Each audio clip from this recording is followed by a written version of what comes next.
Okay, we got it. Welcome to It's Erik Nagel. In the song. Yes. For dramatic effect. Welcome to It's Erik Nagel. That is me. 866-969-1969 is the phone number to get in touch with the program. E-Rock Radio on Twitter and Instagram. You can get in touch with us social media-wise and many, many other ways. Just call the show. Just do it. Do that. Joining me always is my co-host, Matt OG. Hello. How are you? I am lovely. How about yourself? Geek Stuff OG on the Twitter and Instagram, and my buddy Giddles. Hey, what's up, guys? Giddle Bass on the Twitter and Instagram. What do you think of the new studio? It's fancy. Studio is fancy. This is pretty fucking awesome. It looks like a planetarium. Planetarium. And it has more space, which I like. Haha, space in the planetarium. Oh, hey. Look at you. Oh, you two didn't even high five on that one. No. We're sitting too close. That would have been awkward. No, Yeah. it's great. You know what? I'm going to move this away from the board. Yeah, that's a good idea. Because Don't if you ruin the spilled place. that, I'd laugh. Spilling things on the board is not my job here. Do you like that character from that old Nickelodeon show? Remember that with like the security guard that was the mouse, and he'd always spill coffee? Today's Special. Yes, that horrible show. Oh, God. Sam Today's Special. Crenshaw. Yes. And the mouse was... The mouse was a Muffy. dick. Muffy the Mouse. I just remember the mannequin came to life. Also when a the store Canadian closed. show. Was shot in Toronto. A lot of those Nickelodeon shows were Canadian, weren't Because they bought... It was called the Pinwheel Network. Yeah. And they bought Pinwheel and everything else from them, Right. brought it to the United States as the Pinwheel Network, and then switched it over to Nickelodeon. And they just absorbed anything that had to do with kids programming from Europe and Canada, just got absorbed into this network. Good on them. Right. So, It sculpted our futures. a lot to do on the show today. Probably not enough time to do everything, like always. Maybe that third hour is looking at us around the bend at some point. Hopefully. This summer, who knows? On the show today, Jim Kelly, famous Yes. NFL quarterback, and his daughter Erin. They have a book called Kelly Tough, hashtag Kelly Tough. They will be on the program today promoting that and some of their foundations and charities that they're all about. YouTube sensation and Sirius XM Hits 1 host Jenna Marbles. Nice. She will be calling in probably in about 15 minutes. Look at Lewis. Lewis is so happy in there. Lewis He's is just partying dancing. in the booth over Anytime there. there's a Having a pretty Lewis- white girl, Lewis goes crazy. Look at, yep, he's not denying it.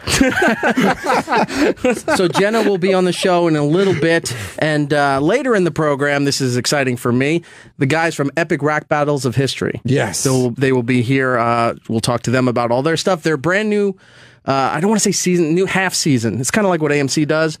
They do a few episodes, and then they wait for a while, shoot the rest, and then do another. Right. This is the second half of season 4, which starts, I think the 25th is Monday, right?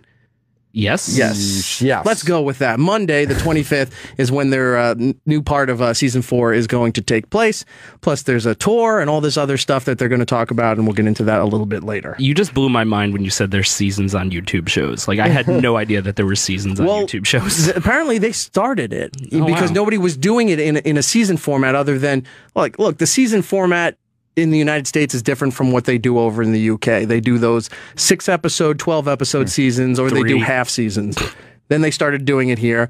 Nobody was doing it on YouTube. They started to do it, and it actually worked out. Instead of shooting stuff for 22 weeks straight, they just do a little bit here, put it out, and their numbers went through the roof. Yeah, it's smart. Yeah, I think Felicia Day did it with The Guild, too. I think that okay. was done in seasons, like 5 or 6 seasons of that show, too. And that was, I think it started on YouTube and then eventually migrated elsewhere. But Cool. We had on Opie and Anthony a while ago, while we were still at the XM facility on 57th, we had these people on. It was some web show that they were trying to bring to TV. Nobody remembers. I think it's had Felicia Day in it. Quarter Life? Something. Oh, God are damn you it. talking about The Guild? No, it's not the Guild. It was something else. It was some kind of YouTube thing that It wasn't they were the trying. video game one. No, okay. No, it was some kind of YouTube show that they were trying to bring to television, and it didn't do well. Okay. Did it actually come to television and then fail? I think it's something with NBC. I'm gonna have to look it up and report back to you later. Okay. But I want to talk about that too, because making the transition from YouTube to television, huge step. Of Didn't course. work in that particular instant, but could be paving the way for other things to come. Well, I think I think it making the step from YouTube to network television is hard, but going from like YouTube to maybe like Spike, I think that's probably doable. Oh, in certain definitely. shows. Do you have the phone mouse over there by any chance? I have a Phone phone mouse. mouse that says call screener on it. That might be it. Ugh. Thank you. I was No looking for problem. that. Otherwise, we couldn't talk to the lovely Jenna Marbles in a few minutes. Oh, well, that would be bad.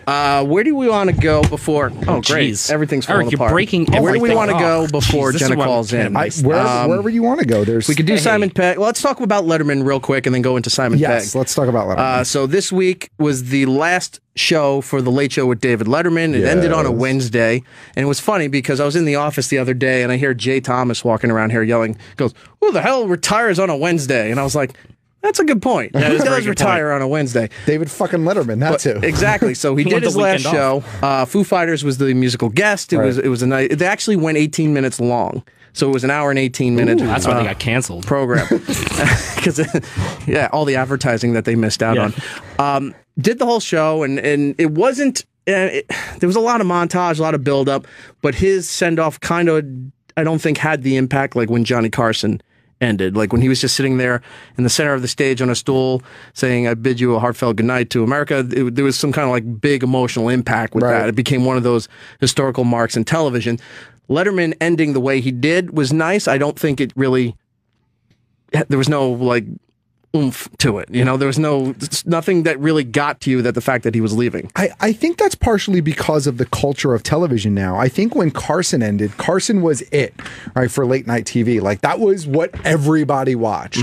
Now with late night TV, you have Letterman, you had Fallon, right? And then in addition to that, you also have whatever's on AMC, whatever's on HBO, whatever's on. Yeah, and you have the internet, and you can just go on YouTube and watch old clips. Like when Carson ended, it was like that was it. Like they didn't have VHSs of the Carson shows. You couldn't just go back and watch it. So I kind of feel like with the fragmented audience and just the way that television works, it has less of an impact when someone like that goes. I guess. But, and you know what? It's Historic. Carson yes, ending was, you know, the ending of an era for a lot of people in this country. And Letterman also is for the younger generation. But because everything, like you said, is so fractured, I don't think it had, I don't know, maybe the respect it deserves for what he did and that he was going out.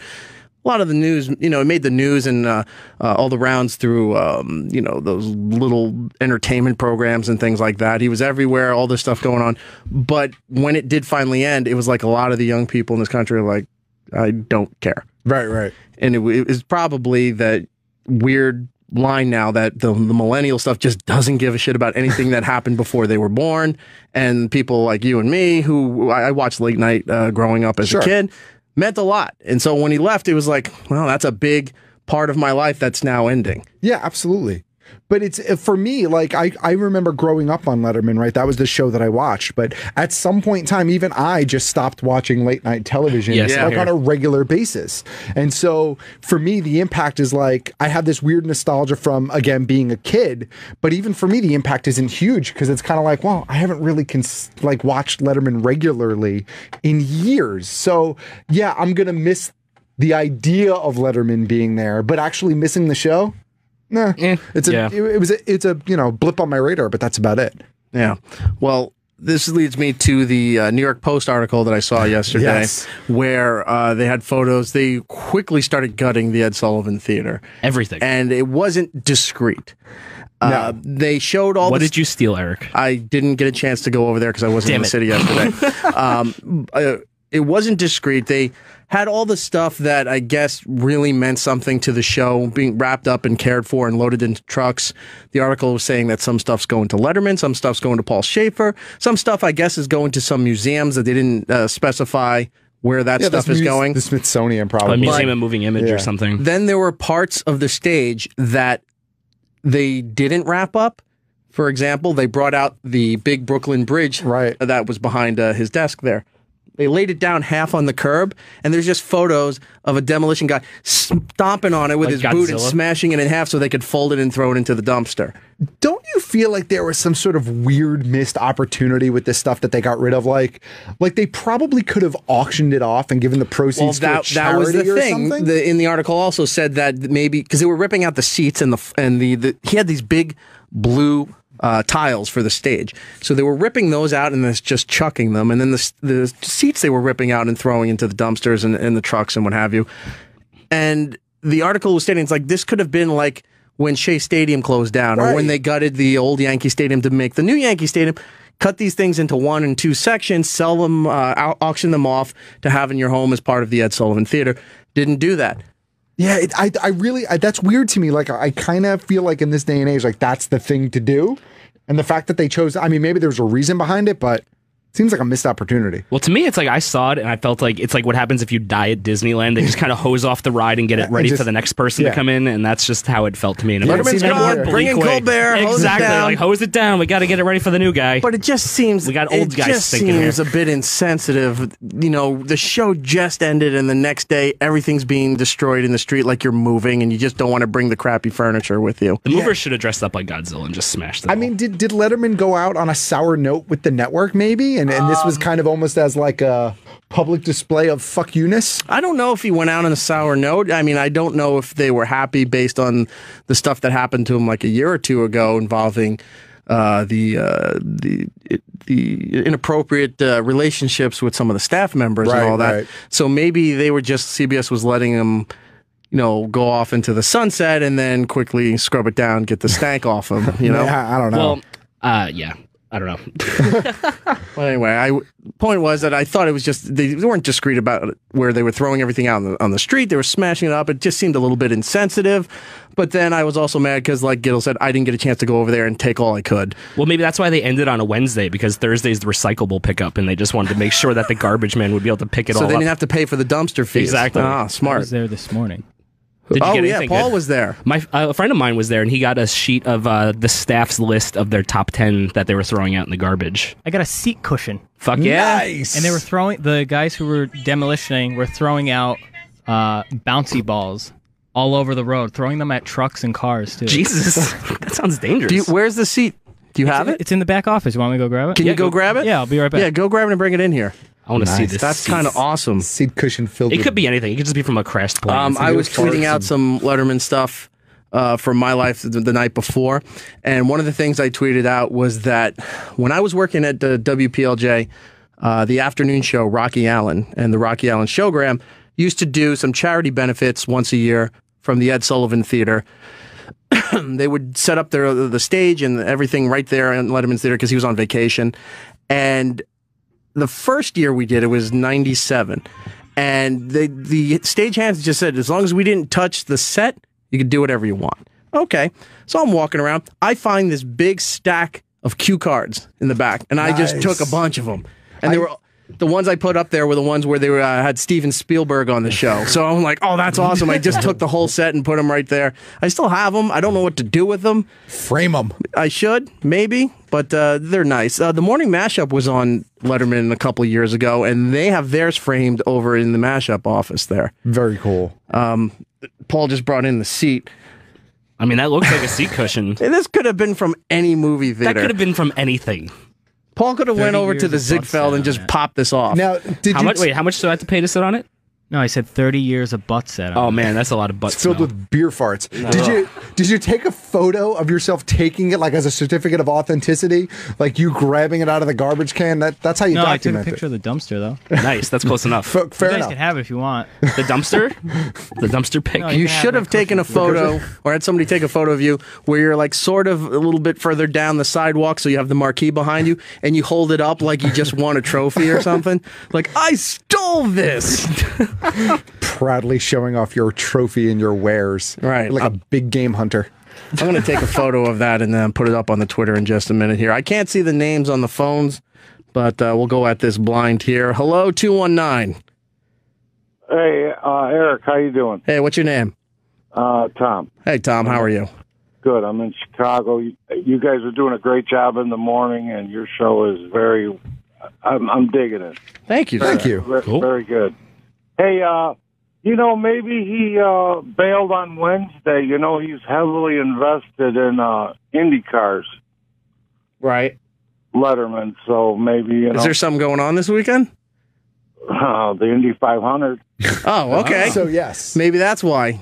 Yeah, that's just a thought, him and Bobby Rahal, they got two cars in the field, so just a possibility. That's what it is. It's what Giddle said. He wanted the long weekend, and there's a race going on. Good for him. Yep. All right. Well, I guess that answers it. Thank you so much, man. All right, buddy. Great show. All right. I think Jenna is on the phone, so we'll get to her in 1 second. They're taking care of her in the back. Once we're done with Jenna, I'll see if we have some time to come back. I want to get into the Simon Pegg article. Sure. I kind of agree with him.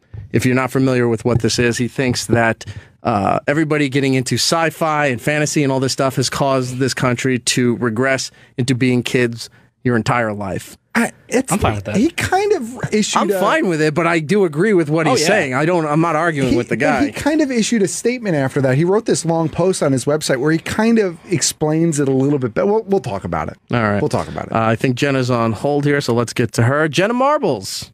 Hey guys, how's it going? How are you? How's it going? Hello. I'm great. Thanks for having me on the show. Welcome to the program here, and you're no stranger to SiriusXM as you do the YouTube 15 on Hits 1. I do. We're family. Yes, I think her show just ended as we started. It did, yeah. All right. Jenna, I wanted to talk to you because when they brought you on board with SiriusXM and especially with Hits 1, to be honest, I was a little confused. I'm like, I didn't see how this works, like, because Jenna is a big YouTube star, how this was translating to what Hits 1 does. But getting a chance to hear what you do and hear that hour, you're not really playing anything that's normally on that channel, which I like, because I like Hits 1, but she goes into some weird directions with the music that she plays. She's a big fan of Korean pop music, which is kind of cool. Nice. But I've seen, listen to the show week after week, that I'm starting to get now what you're doing here, and it's an awesome show. Yeah, thanks. I appreciate it. And I agree. I was in the same boat. I'm like, you guys, is this a serious thing? You guys really want to have a radio show about internet music? Because that could go south really quickly. I like how Jenna's saying that they forced her to do this. No, not at all. I was like more than happy and so excited. And it's been about a year now, and I've just been like over the moon. It's a really fun, awesome, high energy show, and we get to play stuff that you would never usually hear on the radio, which is fantastic. Just letting you know, your boss Mikey Piff is here, so let's not get out of hand. No, it's fine. Mikey! No, we're cool. We're besties now. Nice. Aw. You know, we keep each other in line. Jenna, I got to ask, going through, we're going to talk about your videos and the worldwide fascination about what it is that you do. How did you get started with this? Because you were just throwing random videos of you, I guess, being you, or are you kind of amped up on these videos? Well, I mean, I'm definitely amped up a little bit. There's a time and a place. Like when people meet me, they're like, "Oh, you're a calm, normal person," and not like just standing and swearing at me nonstop. Of course not. Like, you know, you're a little bit more exaggerated in your videos. But I got started by just like sort of uploading things. I didn't really know that YouTube was a community, that people could watch it or find it or anything like that. So it was kind of by accident. And I mean, no regrets. It's been pretty sweet. From the first video that you put out there, you started doing this, what, 2011? Yeah, around 2010, 2011, somewhere around there. So the first video you put out, you know, it does okay, and you're doing okay for a while. What was it that popped that all of a sudden the internet was all over everything you were doing? It was a video called How to Trick People into Thinking You're Good Looking. And it was, you know, it was a viral video, and I had to like call my parents and tell them what was happening. You know, I'm very much a product of that happening. You know, it wasn't like a slow climb. It sort of was like all of a sudden people like wanted to watch my videos, I guess. Well, pretty blonde girl doing stupid stuff and using voices and talking about these subjects that you wouldn't expect her to be talking about. Of course, everyone's going to go, look, I'm fascinated with this girl. Every Wednesday she puts out something that she could be batshit crazy. I don't know, but I'm enthralled and I can't stop watching this. Yeah, I mean, I don't know what's happening either. So, Jenna Marbles on the YouTube there. Your Twitter is Jenna_Marbles. Who has Jenna Marbles? You know, I'm not sure, but there's always someone that like somebody has JennaMarbles.com. Somebody has my Twitter. Like somebody always has everything. And they'll be like, "Oh, I'll sell it to you," and I'm like, "No, I don't really care." I think you're at a point now where you could, you know, talk with YouTube, and maybe their lawyers can kind of lean in and say, "You're going to give up this Twitter account." Yeah, but who cares? I've met some of the ones that run like parody accounts, and they're great, and they're mostly like 14-year-old boys, and they crush it, so they can have it. I wanted to bring in our producer, Lewis. Lewis is also somebody who seems to be, until recently we found out, very fascinated with Jenna Marbles, and he wanted to ask you a question or two if you're okay with that. Lewis? Yeah, sure. Hey, Jenna, how are you? Good, how are you? Pretty good, pretty good. I just wanted to know, how do you know guys so well? It seems like when you're explaining things for both sexes, you know what guys do very well, whether it be in the shower or in cars. Like, how do you know all that? Do you have like 16 brothers? Like, I have one brother, and I've also, like, the majority of people that I've lived with have been guys, so I've had a lot of guy roommates, boyfriends, that sort of thing, and yeah, I just know. Just kind of picked up on it? Just pick up on all of it. That's awesome. I love the dogs in your video, by the way. All your dogs are awesome. Thank you. Do people treat your dogs like celebrities when they see them? Yeah, that's the only reason that anyone ever watches any of my channels. Do you love the dogs, or do you love the fact that she puts the dogs under her shirts every time she's doing a video? No, I love the dogs in general. The one that looks like Dobby from Harry Potter. He does. He does. And He's Mr. awesome. Burns, yeah, and Snoop Dogg, too. That's him. Jenna, with the YouTube 15 and in your regular YouTube channel, which, by the way, is it true you're ranked number 7 overall of YouTube? I mean, once you get past all of the, like, YouTube Spotlight, YouTube Sports, all of that stuff, I think I might be around there in the realm of somewhere, there of people, like YouTubers that run their channel, yeah. Somewhere. That's an amazing feat to have any kind of channel that people are paying any kind of interest into. Well, thank you. I try. I just hurt her feelings. Way to go, Erik. If you haven't seen some of the stuff she does, check out, obviously, the YouTube 15 on Hits 1, but to get an idea of what Jenna does, she does a whole series of what guys don't understand about girls and what girls don't understand about guys. And you'd think, all right, she's probably got 1 or 2 videos for each side there. But she keeps generating more stuff, and you're watching this and it's like, holy shit, I do half this stuff, and I don't even realize it. Well, me and Matt were watching the one before where it was like explaining guys' facial hair, and we both have beards, and it got kind of awkward, and we had to turn it off. It's like, oh, she's going to get to us soon. She's going to get to us. We better hurry up and turn this off before it gets accurate. Yeah, I like doing those because they're fun. And you're like, son, this here is your penis. That's what a goatee means. When did you start realizing that you could make money and a career out of this? That was sort of an accident. Around like 2007 or whatever is when people, I think, started monetizing on YouTube. But it was kind of like a little bit of a hush-hush, like, secret that people were making money. And by the time I started, people did know, but I still didn't know. And I literally clicked a box that was like, would you like to apply for revenue sharing? And I was like, yeah, sure, why not? And then it wound up being more money than I was making at my job at the time. So, what were you doing? Well, I was working for a blog called Barstool Sports in Boston. I know Barstool. And, they're a small operation. Heard of them. I was a bartender and a go-go dancer, and I worked at a tanning salon. So, all the adult things. So, all right, so now this comes around, your channel's blowing up, the videos are blowing up, and there's rarely a time where you're not getting at least, and this is lowball, at least 1 million views per week on everything that you're putting out there. How do you tell this to your parents that I'm not working a regular job anymore because I do these little videos and they pay me a ton of money? My mom got it right away, but for my dad, my dad's a chemist. My brother's a material science engineer. I come from a family of very math science oriented people, and it was a little bit difficult to explain to them what was happening and that, I'm okay. I have a roof over my head and, I'm making money. Everything's going to be fine. But it was a little bit of a complicated process to explain to them just exactly how everything worked. How did you get your boyfriend into this? Because this,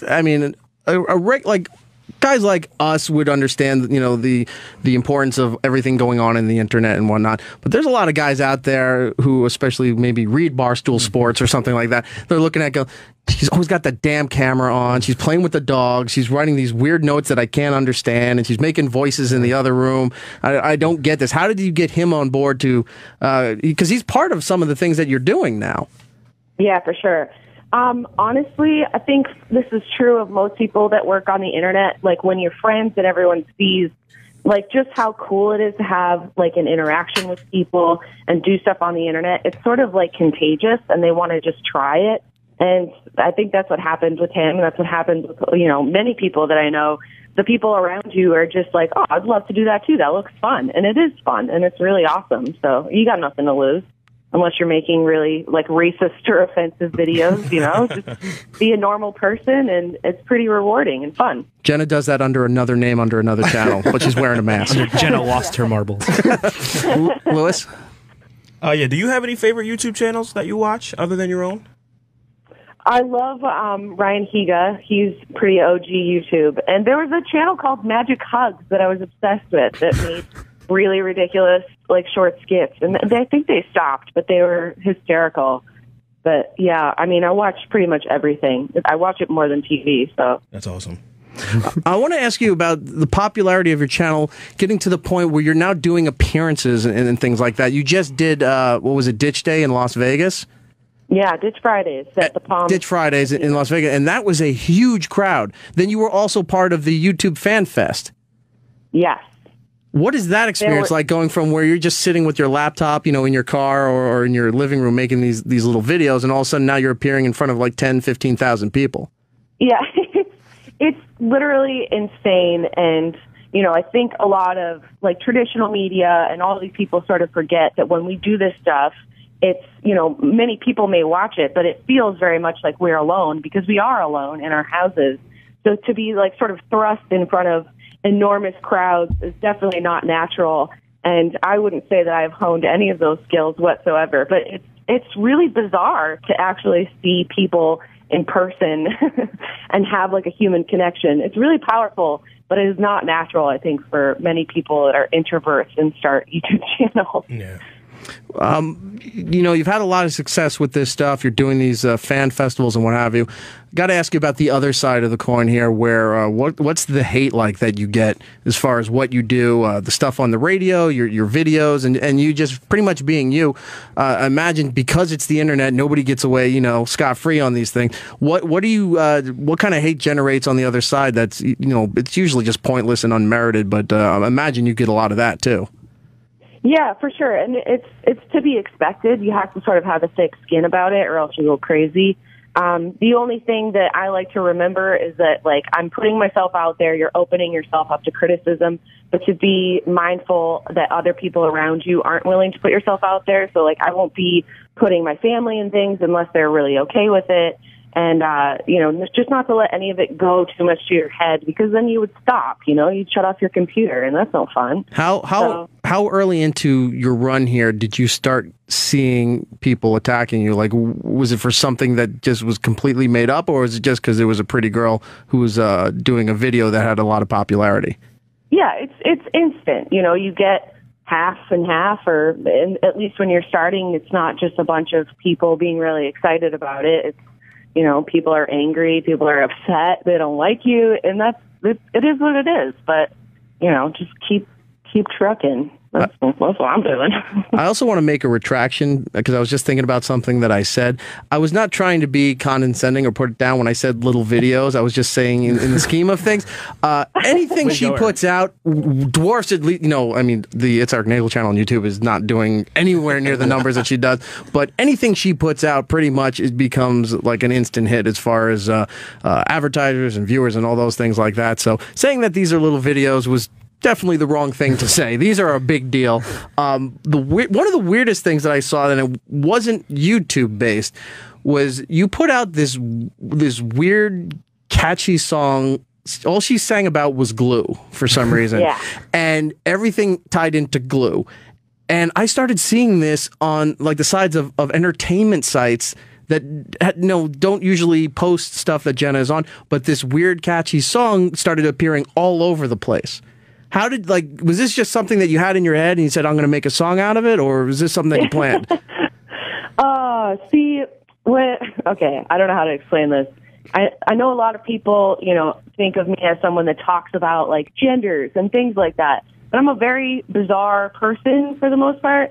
And so whenever I make a video like that, I know that people are going to, for the most part, really, really hate it. They don't like it. It makes no sense because it doesn't make any sense. And it's not even that funny. It's just strange. And so every once in a while, I'd say every couple months or so, I just put out something that's like the most ridiculous thing I could possibly make. And then it makes me feel better. So that's what I did. I got the word glue stuck in my head, and then I turned everyone into glue.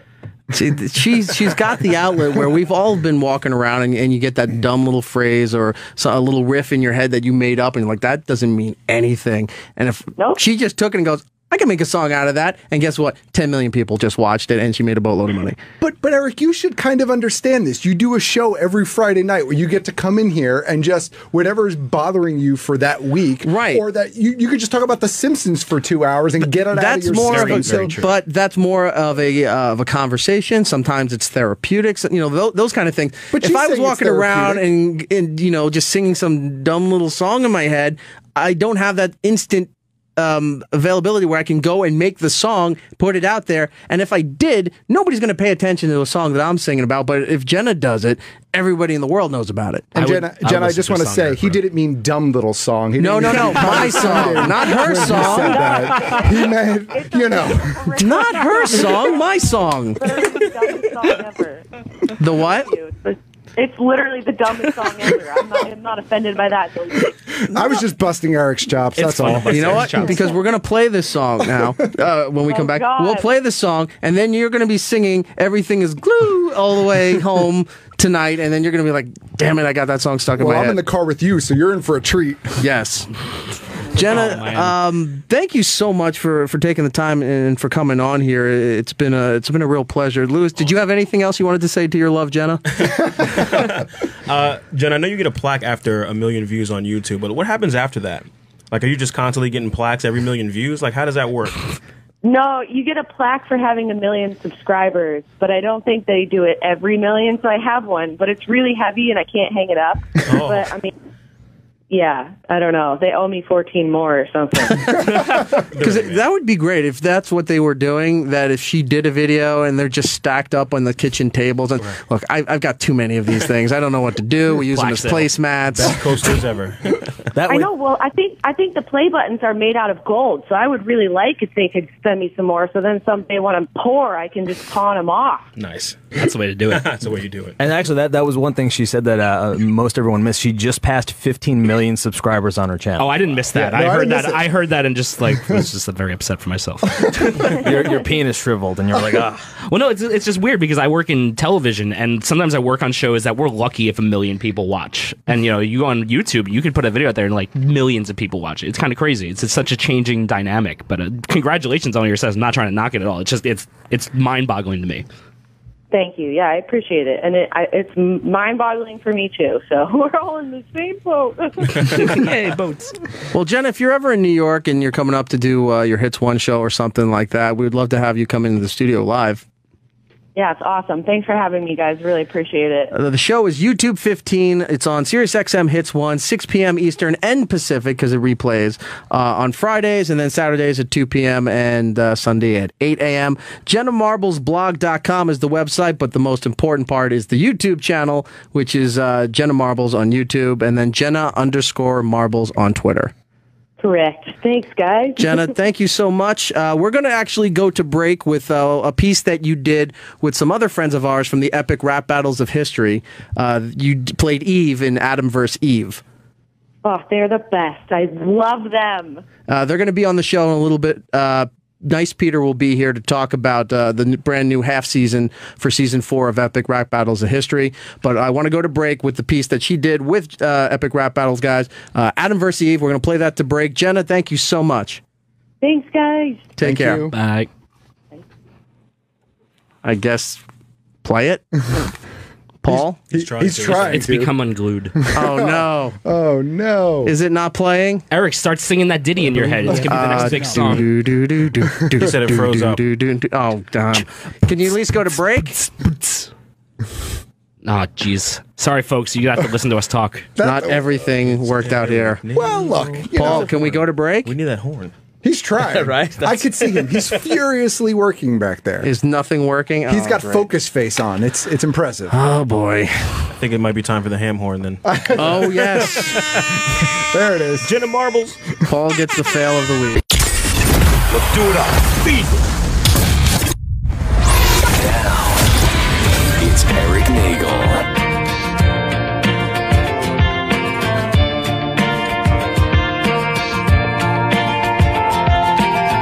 Ladies and gentlemen, I'd like to welcome to the show right now. This is an amazing story to go through. The book is called Kelly Tough. Please welcome to the show Erin Kelly, Jim Kelly, maybe Jill Kelly, if she wants to come on us as well. How are you guys doing? I'm doing great. Yeah, as a matter of fact, we're having a great day. The book here, I got to tell you, I read through. I was just finishing up the appendix parts about the Hunters Foundation and everything, which we'll get to in a little bit here. I can't imagine, just being the person reading this, how emotional this was. The turmoil and the emotional grief that you had just to put this together with the photos, with the stories. And how long did it take you to put all this together? It took about a year to put it all together. We actually started last summer just talking about writing a book and putting my heart really on paper. That's really what this book is my heart on paper. And it was a struggle to write it because it was as if I was reliving the moments all over again. And just to be able to share deep moments with the world is definitely hard, but at the same time, it's so rewarding to know that our struggle can be an encouragement to someone else.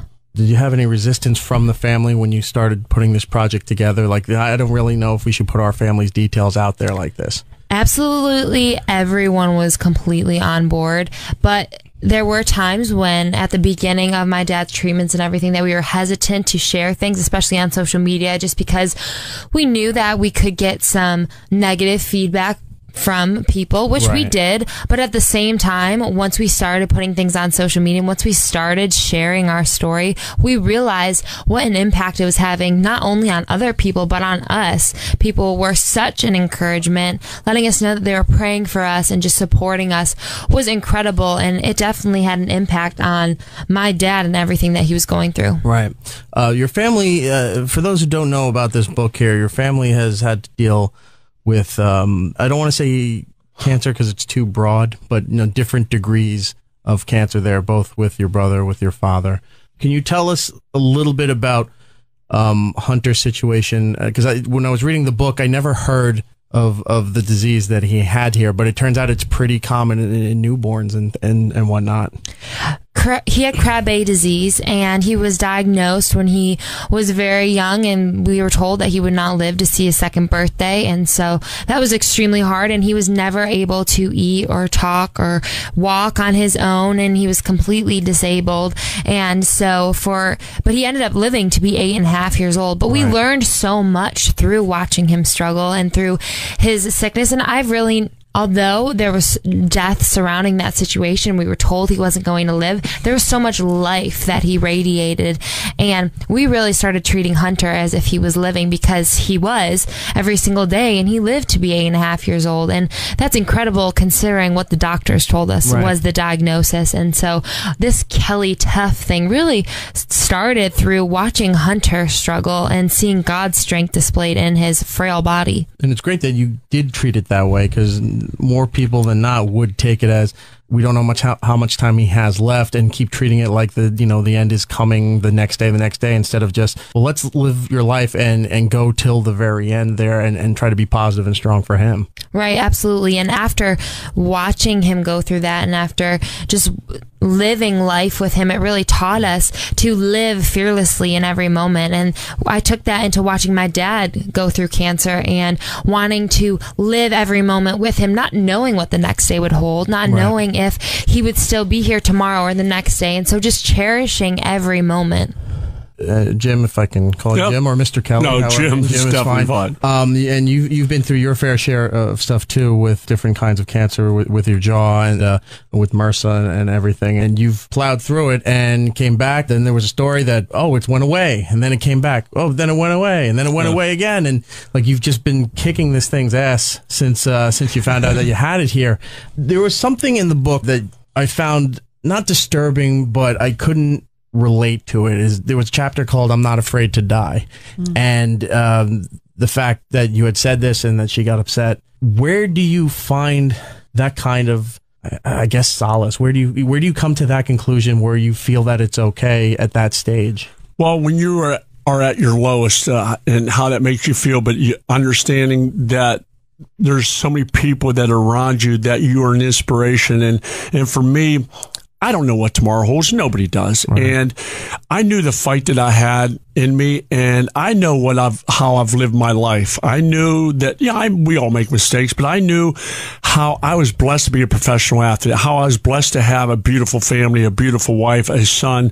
And there were those ups and downs, but I also know where I'm at now with my life, with my faith, that I know that if tomorrow is the day that I go, well, at least I know one thing, that I will see my son. And I can't wait for that day because I have a lot more things to do. I have a lot more things to do, right, Aaron? Yes. And number one's walk her down the aisle, but not yet. We still got time.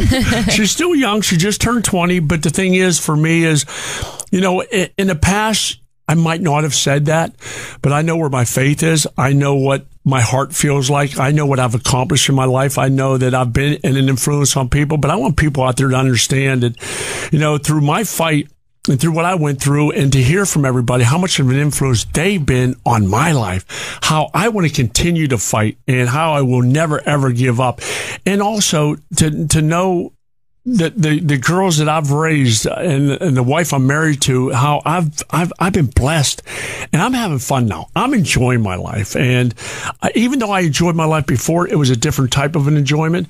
But also I had more fun in my life than most people can say they can have in 5 lives. I mean, I really did. I mean, I went through some good times. I've been through some bad times, but I was brought up in a family of 6 boys to never give up on anything I've ever done. And I never will. And now I hopefully, through what I've been through, that teaches my 2 daughters about life, that sometimes, no, it's not fair, but there are reasons for everything. And I know now why I've been a chosen father with a special little boy named Hunter, that we can make a difference for others out there. And we have. And I'm just happy that I'm able to share in this moment of my daughter writing this book called Kelly Tough, and how she journaled a lot of the things that she went through as a young kid, and as how I brought her up to be strong, to be tough, and how she thought she was losing both her men in her life, her brother that she lost, and now am I going to lose my dad? And now how she had to stay strong, not only for herself, and not only for me, but her little sister. How she had to keep my wife, her mother, strong through all this, and how she is growing as a young kid and understanding that we all are going to go through things, but it's what you do about it's what counts. And she's one strong lady. You mentioned something with faith, and that's a big theme throughout the book. A lot of putting your hands in God and all that stuff. Were you always religious? Did you always have this? Or where do you find God in these times of awfulness? It started with Hunter and watching him struggle through Krabbe, and seeing my mom and grandma and how they sought after God in the midst of Hunter's suffering. And it really was Hunter's suffering that allowed us to look to the strength of God. And there was really nowhere else to go. And when you come to that place where you have nowhere else to go, we were looking to God's strength because we needed him. We needed something that would give us hope in the midst of it. And so I took that faith and just ran hard after God. And then watching my dad go through cancer, completely turned to God and said, Lord, I don't know what you have planned for tomorrow. I don't know what this future holds.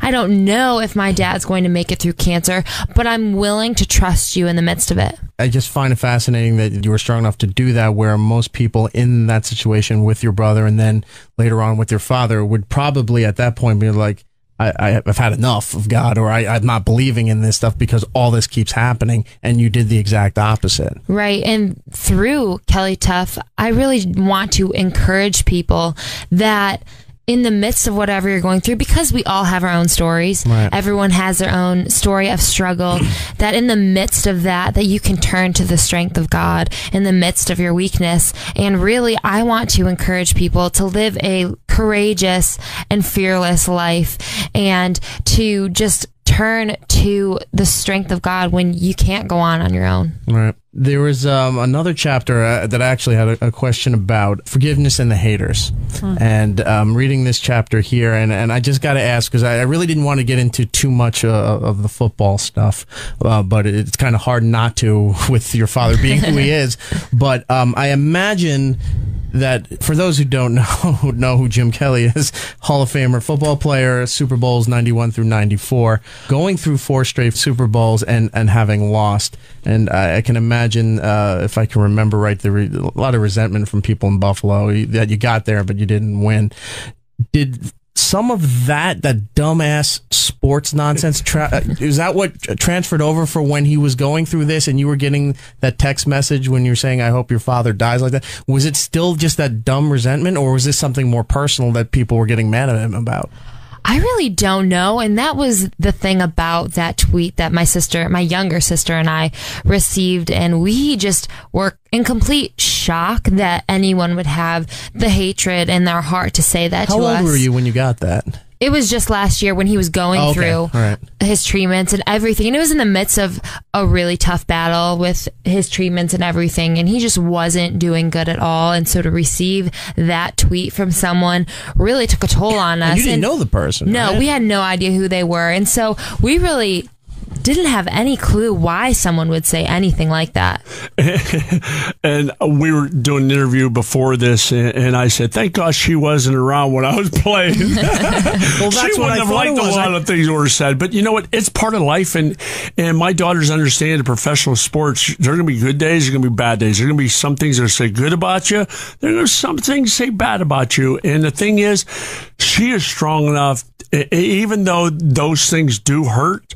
That was one of so many other people. But the thing is, it's being able to make a difference for people. And through this book and through my life, and even though there are people that probably still don't like myself, but the thing is, that's part of grown-ups, part of the social media that we go through in today's society with people, you know, sometimes the old saying, cliche is negative people got to be heard. Right. And I guess if that made that guy feel a little better, God bless him, man. And we'll continue to pray for him.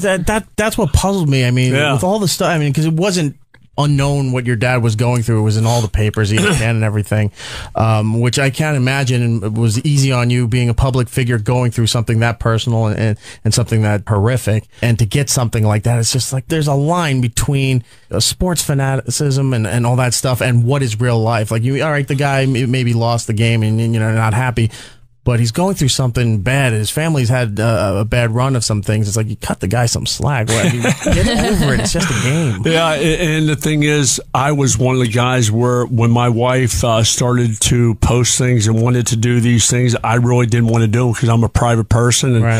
And, and maybe Jill can tell you a little bit about why she thought that we needed to go more viral. We needed to make more people aware of what was going on. So probably the best person to, you know, tell us is Jill.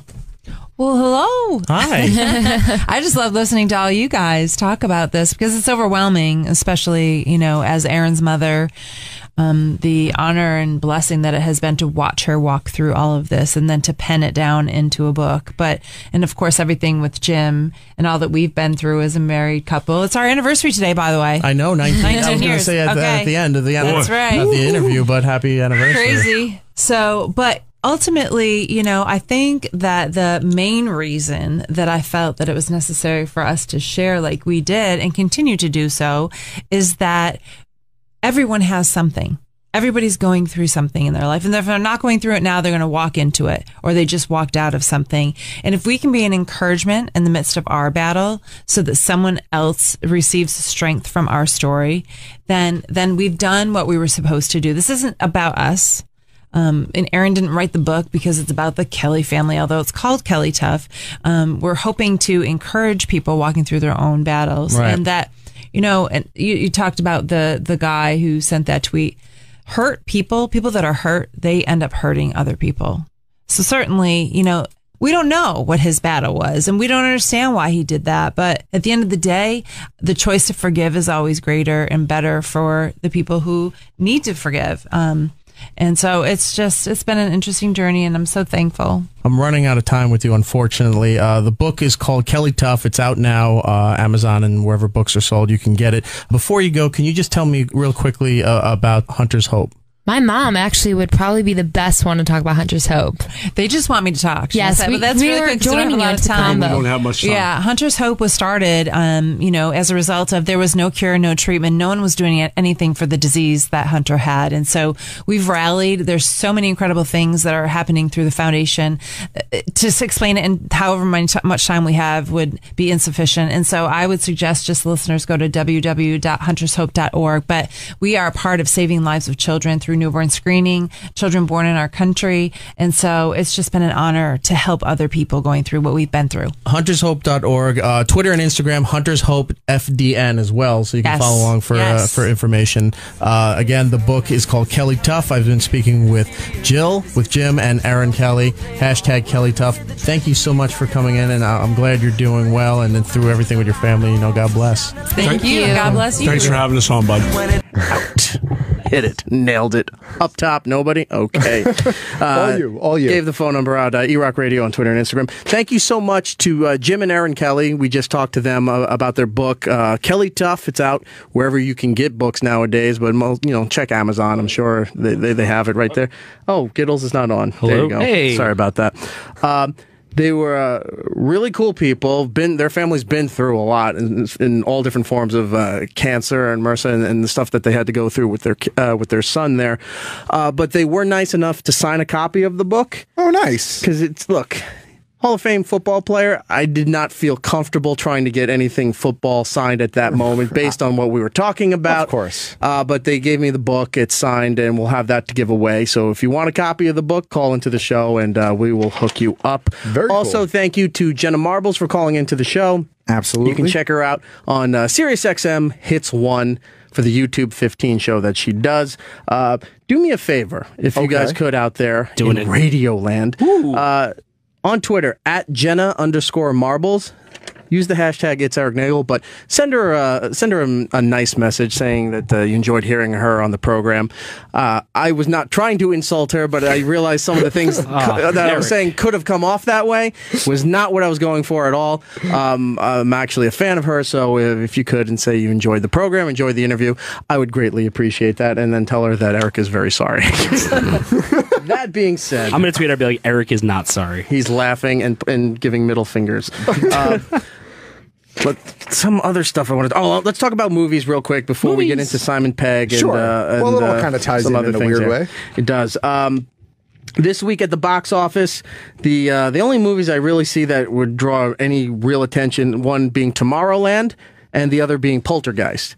Okay. For opening this week. Yes. For opening this week, yeah. So, Brian and I had a chance to go see Tomorrowland earlier in this week. We're not going to give the review right now because this is opening weekend. We are encouraging everybody to go out and see this movie because next week we are going to talk about this movie. Oh, yeah, we are going to talk about this movie. Because a lot of question marks, and I'm just going to leave it at that. But go out and see the movie. What is it getting ratings-wise? Like the go-to Rotten Tomatoes? It's like 55, 50-ish. It's not doing good. That doesn't count as fresh, right? There was an article today that just said Damon Lindelof should be very happy he quit his Twitter account after the reviews for Tomorrowland came out. Oh, no. Yeah, it's not being well received. But this was hyped since... For the longest time, and then last year they started the push. Was it at Comic-Con, right? Yes, with the pins. We saw them where at they put out the Comic-Con. pins, and the pins have been a big thing, like the pins are as we've discussed at Disney. And the first glimpse of it, or trailer, if you will, was during the Super Bowl, and you saw a quick little shot, and everybody goes, "I have no idea what this movie's about." I knew that this movie was in trouble when they started putting out the trailers for the movie, and the trailers showed you nothing. Yeah. Because what, to me, that interpreted as a lack of confidence in the content that they were about to present to you. And it seems as though, I have not seen it, so I'm shooting from the hip, but it seems as though that lack of confidence was correct. I'm going to say they spent $190 million on the budget. They probably could have spent a couple more on writers. That's my review. All right. Fair enough. You're right. Yeah, you're giving away things that I told you not to give away. That's not giving away anything. You watch the movie. It's Tomorrowland. So go see Tomorrowland. Next week, we definitely are going to talk about it. other side, Poltergeist. Yes. There's been 2 official trailers that I saw on there. Yeah. And I'm not trying to say that a remake isn't good because, all the original movie was better or what have you. But in this particular case, I'm going to say the original movie looks a lot better than what this movie is supposed to be about. I think sometimes with those old horror movies or older horror movies, like Poltergeist is a really good example. Some of the scariness in that movie and some of the creepiness in that movie was in the writing, and it wasn't what you saw necessarily, it's what you felt watching the movie. And I feel like when they try to redo these horror movies, they change it into a spectacle. And so the visual element doesn't have the same impact that sense of dread. You feel that sense of dread with the good writing and the storytelling. Now, again, I haven't seen it, obviously. I've only seen the trailers, but it feels like it's a spectacle as opposed to a story that's going to genuinely scare me. Yeah, I totally agree. I don't know. The trailer, I saw it, and it looks like they're trying to go for, like you said, just more scary images. But the good thing about the original Poltergeist is just the pacing. It's just like this slow build. It's just this kind of creeping dread. You don't know what's going to happen. And also, I saw it when I was a kid, so it kind of terrified the shit out of me. I watched it now, and, that whole scene where he's in the bathroom and he's, like, pulling his skin off, it's really cheesy. It's kind of funny to watch now. I must have missed that part. Is that in the new movie? I don't know if it's in the new movie. I was just saying that, like, when I was a kid, that was terrifying. But it like, was rewatching preacher, it now, right? it's hilarious. Wasn't he the preacher, the one in the bathroom that was ripping the skin off? Yeah, that was terrifying. But I was looking in the trailers to see the pool scene. Yeah, if they do the pool scene, I didn't see the pool scene. Yeah, I don't know. I think they're saving that for the movie. And I don't know if they're going to do the ending, be like, oh, we're on a Native American barrier. Why are they saying it for the movie? Oh, apparently, look, it's no spoiler. I haven't seen Mad Max yet. It opened last week, by the way. Came in second behind Pitch Perfect, too, but it's doing very well. It's going to do well for a long time. It's going to make a lot of money. Legs. It may not be number one because I see that, you got Tomorrowland this weekend, which will probably be number one. And then next week is San Andreas, which will probably be number one for that weekend. You think so? It's the summer blockbuster. It's a big stuff, blockbuster. Dude. It's just going to... It's 2012 meets Independence Day meets every other disaster movie. All right. I don't know. I kind of feel like... We're not saying it may or may not be good. We don't know. I'm saying it's a big blockbuster. Right. It has The Rock in it, coming right off of Furious 7, which is up to... Where was Furious 7? $1.4 billion worldwide that movie's made. That's more than some countries make. Right. So it's going to be number one. I'm pretty much guaranteeing the following weekend when that comes out. Mad Max, the trailer, I haven't seen the movie. I saw the trailer, but people have told me pretty much everything that's important to the movie is in the trailer. You're seeing the plot for the whole movie is already in the trailer. That leaves me a bit confused because I've seen the trailer several times because I'm really excited about this, and I kind of feel like I don't have the whole story from watching the trailer. Yeah, same here. I don't feel like I have the whole story at all from watching the trailer. Well, you haven't seen it, right? And you haven't seen it. No. I'm going to try to go see it this weekend. But I think, I mean, I would think that I've heard 99% of the reviews that I've read or the people I've seen talking about it online, it's been nothing but favorable. No, I'm not saying people are shitting on it. I'm just saying people have said they wish they didn't see the trailer before seeing the movie. Right, but what I'm saying is that even if everything in the trailer is in the movie, I guess whatever they add to it in the film is still well enough for people to think it's a great film. That's all I'm saying. Well, that's bringing me back to Poltergeist here because I'm wondering if everything you see in this trailer is really all the big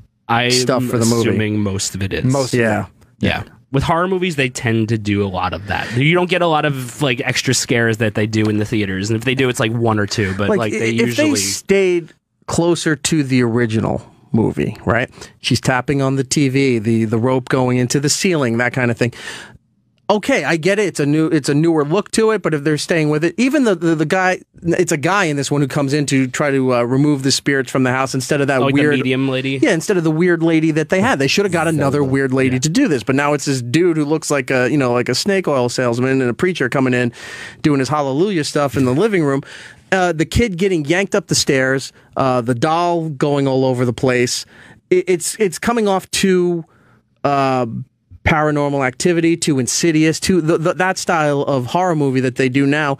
Why didn't they just stick to what worked and it was terrifying to begin with when it came out in the 80s. Well, I mean, that's kind of what I said. I think they're kind of playing up a different angle than what the original did. But that being said, if all they were going to do is simply recreate the original movie today, why bother? Yeah, why? Like, I guess in a weird way, I give them some why sort bother? of Because props. the effects and what they could add to it could be good. But if they did the original story as it was. But at the same time, maybe it should just be left alone. I am all right with leaving it alone. Going through all that, originally, yes, they should not have done this. Okay. And I've said that way back when the trailer first started coming out. But since it's here, sure, maybe they should have done it this way. I don't know. It's weird because I kind of give them this weird props, like this weird high five for trying to do something different. But at the same time, it's like, but you're taking what you think is the movie and you're using the title for the movie, but it's really not the movie. I don't know. Do you think it's going to spawn as many terrible sequels as the first Poltergeist? It's a horror movie, which means that it'll do very well. It'll exceed its budget. Wait a minute. The second Poltergeist wasn't bad. The third one, which I don't think I've ever completed. That's the one where they're like in the hotel or whatever. And that's where the girl died in real life while shooting that one. The third one, I don't think I've really seen even halfway through. But the third one was the one everyone complained about. The first and second ones from the original series of Poltergeist were very good. Yeah, they were good. 2 was I don't know. That's me. Right. But I don't know. There's just no pleasing you, Giddles. There isn't. Sorry. I think there's a very good likelihood that it'll make enough money to warrant a sequel. Most horror movies do. But are the sequels going to be like remakes of the sequels that they did, or is it going to go in a different direction depending on this movie? I feel as though that would be interesting. That's what I want to know. Because if they go in a different story, like the Star Trek ones, if they went in a different storyline, we have to start here, but then it's going to go this way. Then I'll be happy with it. But if they're doing it exactly or close to what the original 3 movies were, there was only 3, right? Yeah, the original ones, so. Then it's just like, again, why the fuck did you bother making these? I feel like I can't answer that question until I see the new one. Probably. Because if the new one ends different than the original, obviously, like you said before, then obviously it doesn't make sense to follow the same path to a certain degree that the other sequels did. So, I mean, yeah, there'll probably be Poltergeist 2 next year. Well, who's directing it? Was Sam Raimi was producing it, right? Like, I don't know. Who was directing it? We got the computer there. You can I pop that up. Computer here. Sam Raimi is working on... Sam Raimi is too busy working on what's it called? The Evil Dead TV show. So that's right. Let him focus on that with Bruce Campbell. No, but I think he had something to do with the new Poltergeist. Like either he was the producer or like co-EP or something. Or he suggested it. I could be wrong too. I don't know. He lent some fancy camera work to it. So there's Poltergeist while Matt looks that up. Tomorrowland also this weekend. Next weekend, San Andreas, which... Look, I love those movies. I know people aren't big fans of like Day After Tomorrow or 2012 because the stories, don't really add up. But I don't care. I like seeing those disaster flicks where a wave is knocking down the Statue of Liberty and all the buildings in New York, or when he was driving the most unrealistic scene in movie history when he's driving the limo in 2012 and the earthquake is happening and the road's cracking behind him, but the limo is just fast enough to escape the earth breaking open and swallowing everything. I am looking forward to all the big summer shit shows. Those are my favorite. Like the big just disaster, everything's exploding. It's all the same trite storylines. You know where it's going. There's no surprises. Did you see the San Andreas trailer? Oh, yeah. The cruise ship being lifted up by the wave and slamming into the Golden Gate Bridge. I was like, done. Sold. I don't need to see any story other than stuff blowing up and getting destroyed. What do you think it was like on the deck of that cruise ship? Like, oh, shit. You're still hearing hot, hot, hot as they're doing the limbo. Hot, hot. Oh, fuck. Guys falling out of the midnight buffet. And oh, well. So on IMDb, it says legendary filmmaker Sam Raimi and director Gil Kenan reimagine and contemporize the classic tale, blah, blah, blah.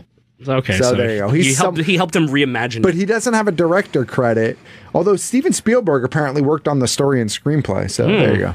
I mean, that doesn't necessarily mean anything to me, but AI and so we got those movies out of the way. San Andreas is opening next week. I want to jump another week ahead to possibly what could be one of the worst things ever made, which is and it's opening on a Wednesday, so they're banking on a 5-day. They're on the Letterman schedule here. No, that's to end. If they were ending the movie on a Wednesday, then I'm all about it. But since it's starting on a 5-day and they're going for the 5-day box office, which is not even holiday box office, the Entourage movie. Oh yeah. Oh, like everybody else, when that show came out in the first season, you're like, okay, I'm I'm figuring this out. It's not too bad or whatever. And then it just goes to shit because it's so unrealistic. The first season, it's because it's based on the life of Mark Wahlberg and his friends and things like that when he started out in Hollywood. So that first season, okay, I get it. But then it became so over the top, so exaggerated, so just like, oh, now porn stars are banging him, and he's getting all these opportunities to play Aquaman and all these other dumb things.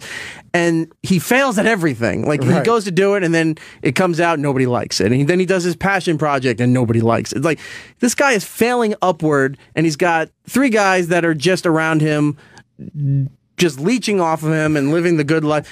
I don't care about any of this. Yeah. And the only people I'm finding that do enjoy this are college frat guys or jock guys. But so do you think girls that don't know any better. So do you think the audience for this movie is the same college frat guys that liked it, or do you think they're trying to grab a new audience? Because I kind of feel like as a in lot they're of gonna people reboot outgrew it type thing? No, like I kind of feel like people outgrew Entourage. I outgrew it while it was on the air. Yes. Like that's Okay. what I'm Me saying. too. Like by the end of the season where he made Medellin like his passion project, like I was done. Like I checked out. I was like, I don't really care too much about this story. Let's say you stuck it through the end, right? Like Dexter. So don't you kind of feel like that group might have matured a little at this point? Maybe they don't care about the movie, or maybe they do. I don't know. I don't know what the audience for Entourage is. Like, I didn't realize there was an appetite for it. Well, what have they done in the meantime? I think that's where we can see whether or not they're. Look, if the movie starts off, they're all just like fat on a couch for 2 hours, like watching YouTube videos, like watching Jenna Marbles for 2 hours, I might go see it just because. That might if be that's pretty not what it is, I don't think I care.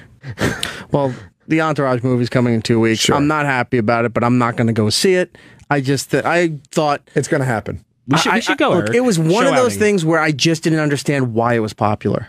I really did not get it. You're not going to go see Entourage, but you're going to go see Tomorrowland.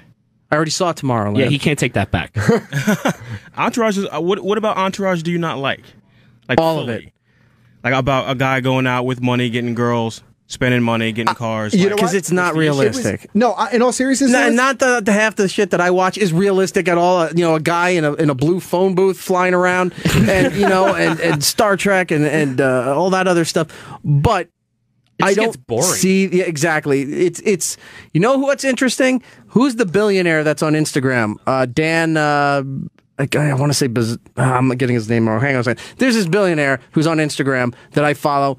He's doing what Entourage tries to do, but you believe this guy is doing it because he's on a yacht, he's laying on an expensive Italian car, and he's got a hot chick topless holding a gun, and it's a real photo. It's going on. So you're like, this guy is doing this He's shit. living the life. Everything you see on Entourage, you're like, it's all, with the exception of Ari and Lloyd. They were great characters. Ari's great.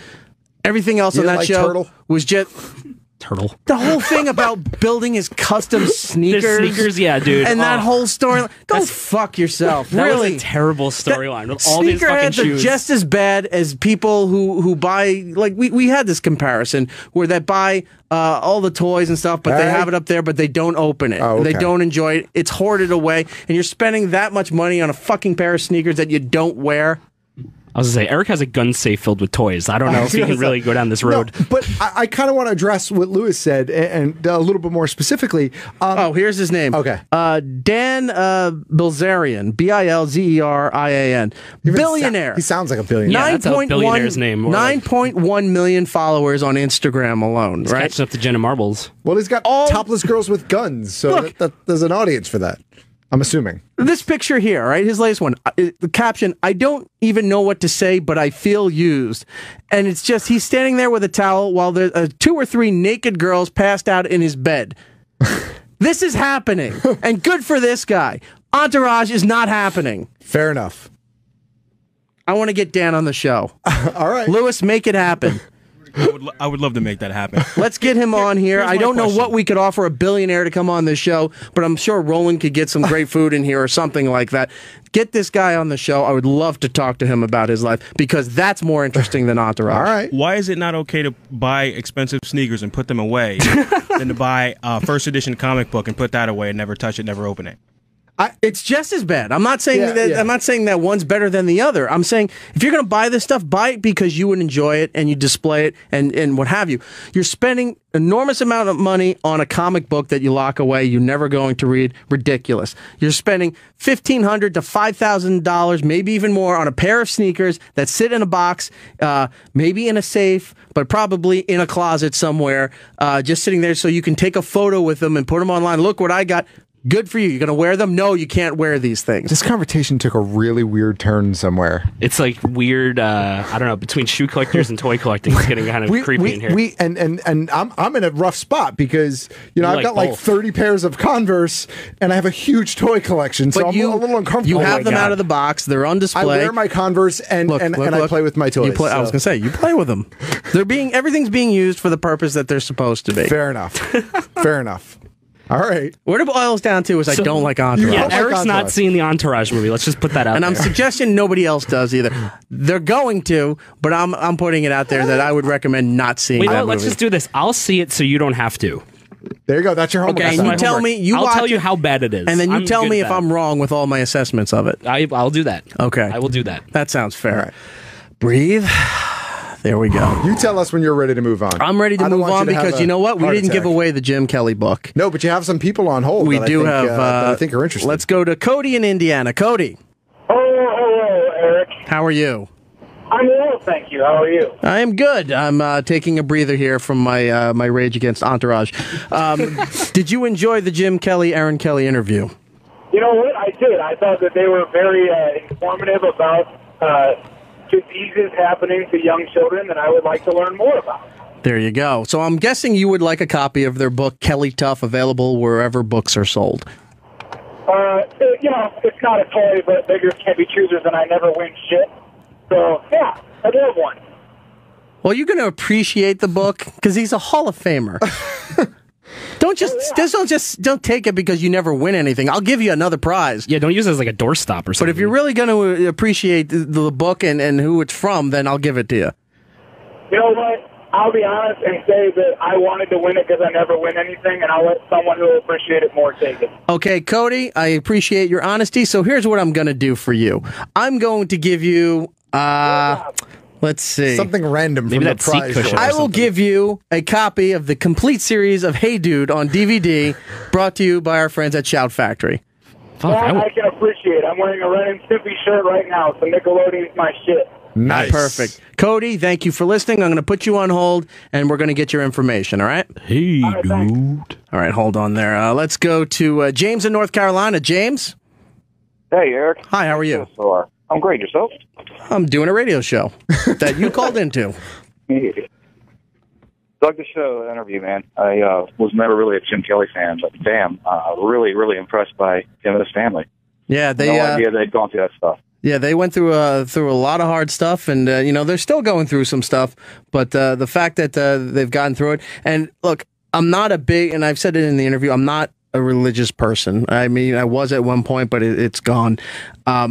I do admire when people can find whatever it is that they need in their life, if it is religion, to get through things and to move on with their life and to help them out.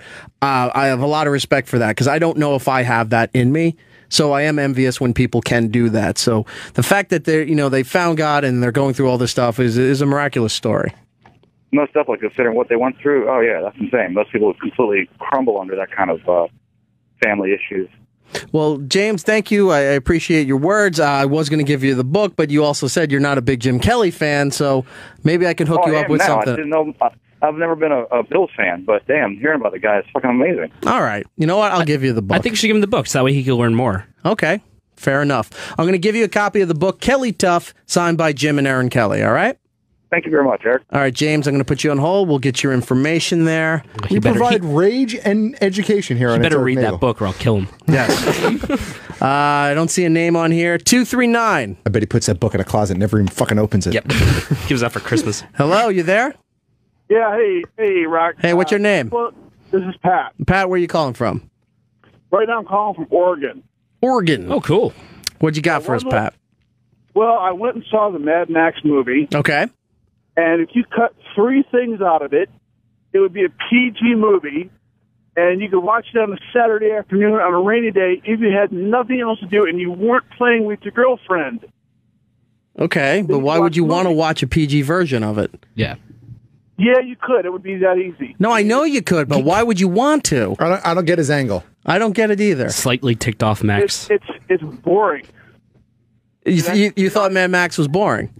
Yeah, extremely boring. Wow. Okay. Really? This is the first time I've heard anybody refer to it as boring. Good on you. Especially when they do, when you watch the movie, you know, I'm not giving anything away, but they do the cutaways, and it's like, okay, you've got now 3 seconds of dead screen. It's like, what? Now what happens? Sure, you watched Mad Max? Because the one thing I've heard about Mad Max is that there is no dead screens. It's like nonstop action from start to finish. Yeah, that's what I've heard too. I think you're watching Entourage. Did you get our screener? No, I mean, it's one of those, I watched it in IMAX. I watched it in 3D. He's watching the original on TNT. Is what I it think is. that's what it is. Was Mel Gibson in the film? Because so many basketball commercials. No. What? I'm serious. There were 3 seconds. Like all of a sudden, the scene would end, and there'd be like 3 seconds of blank screen. It's like, what the hell?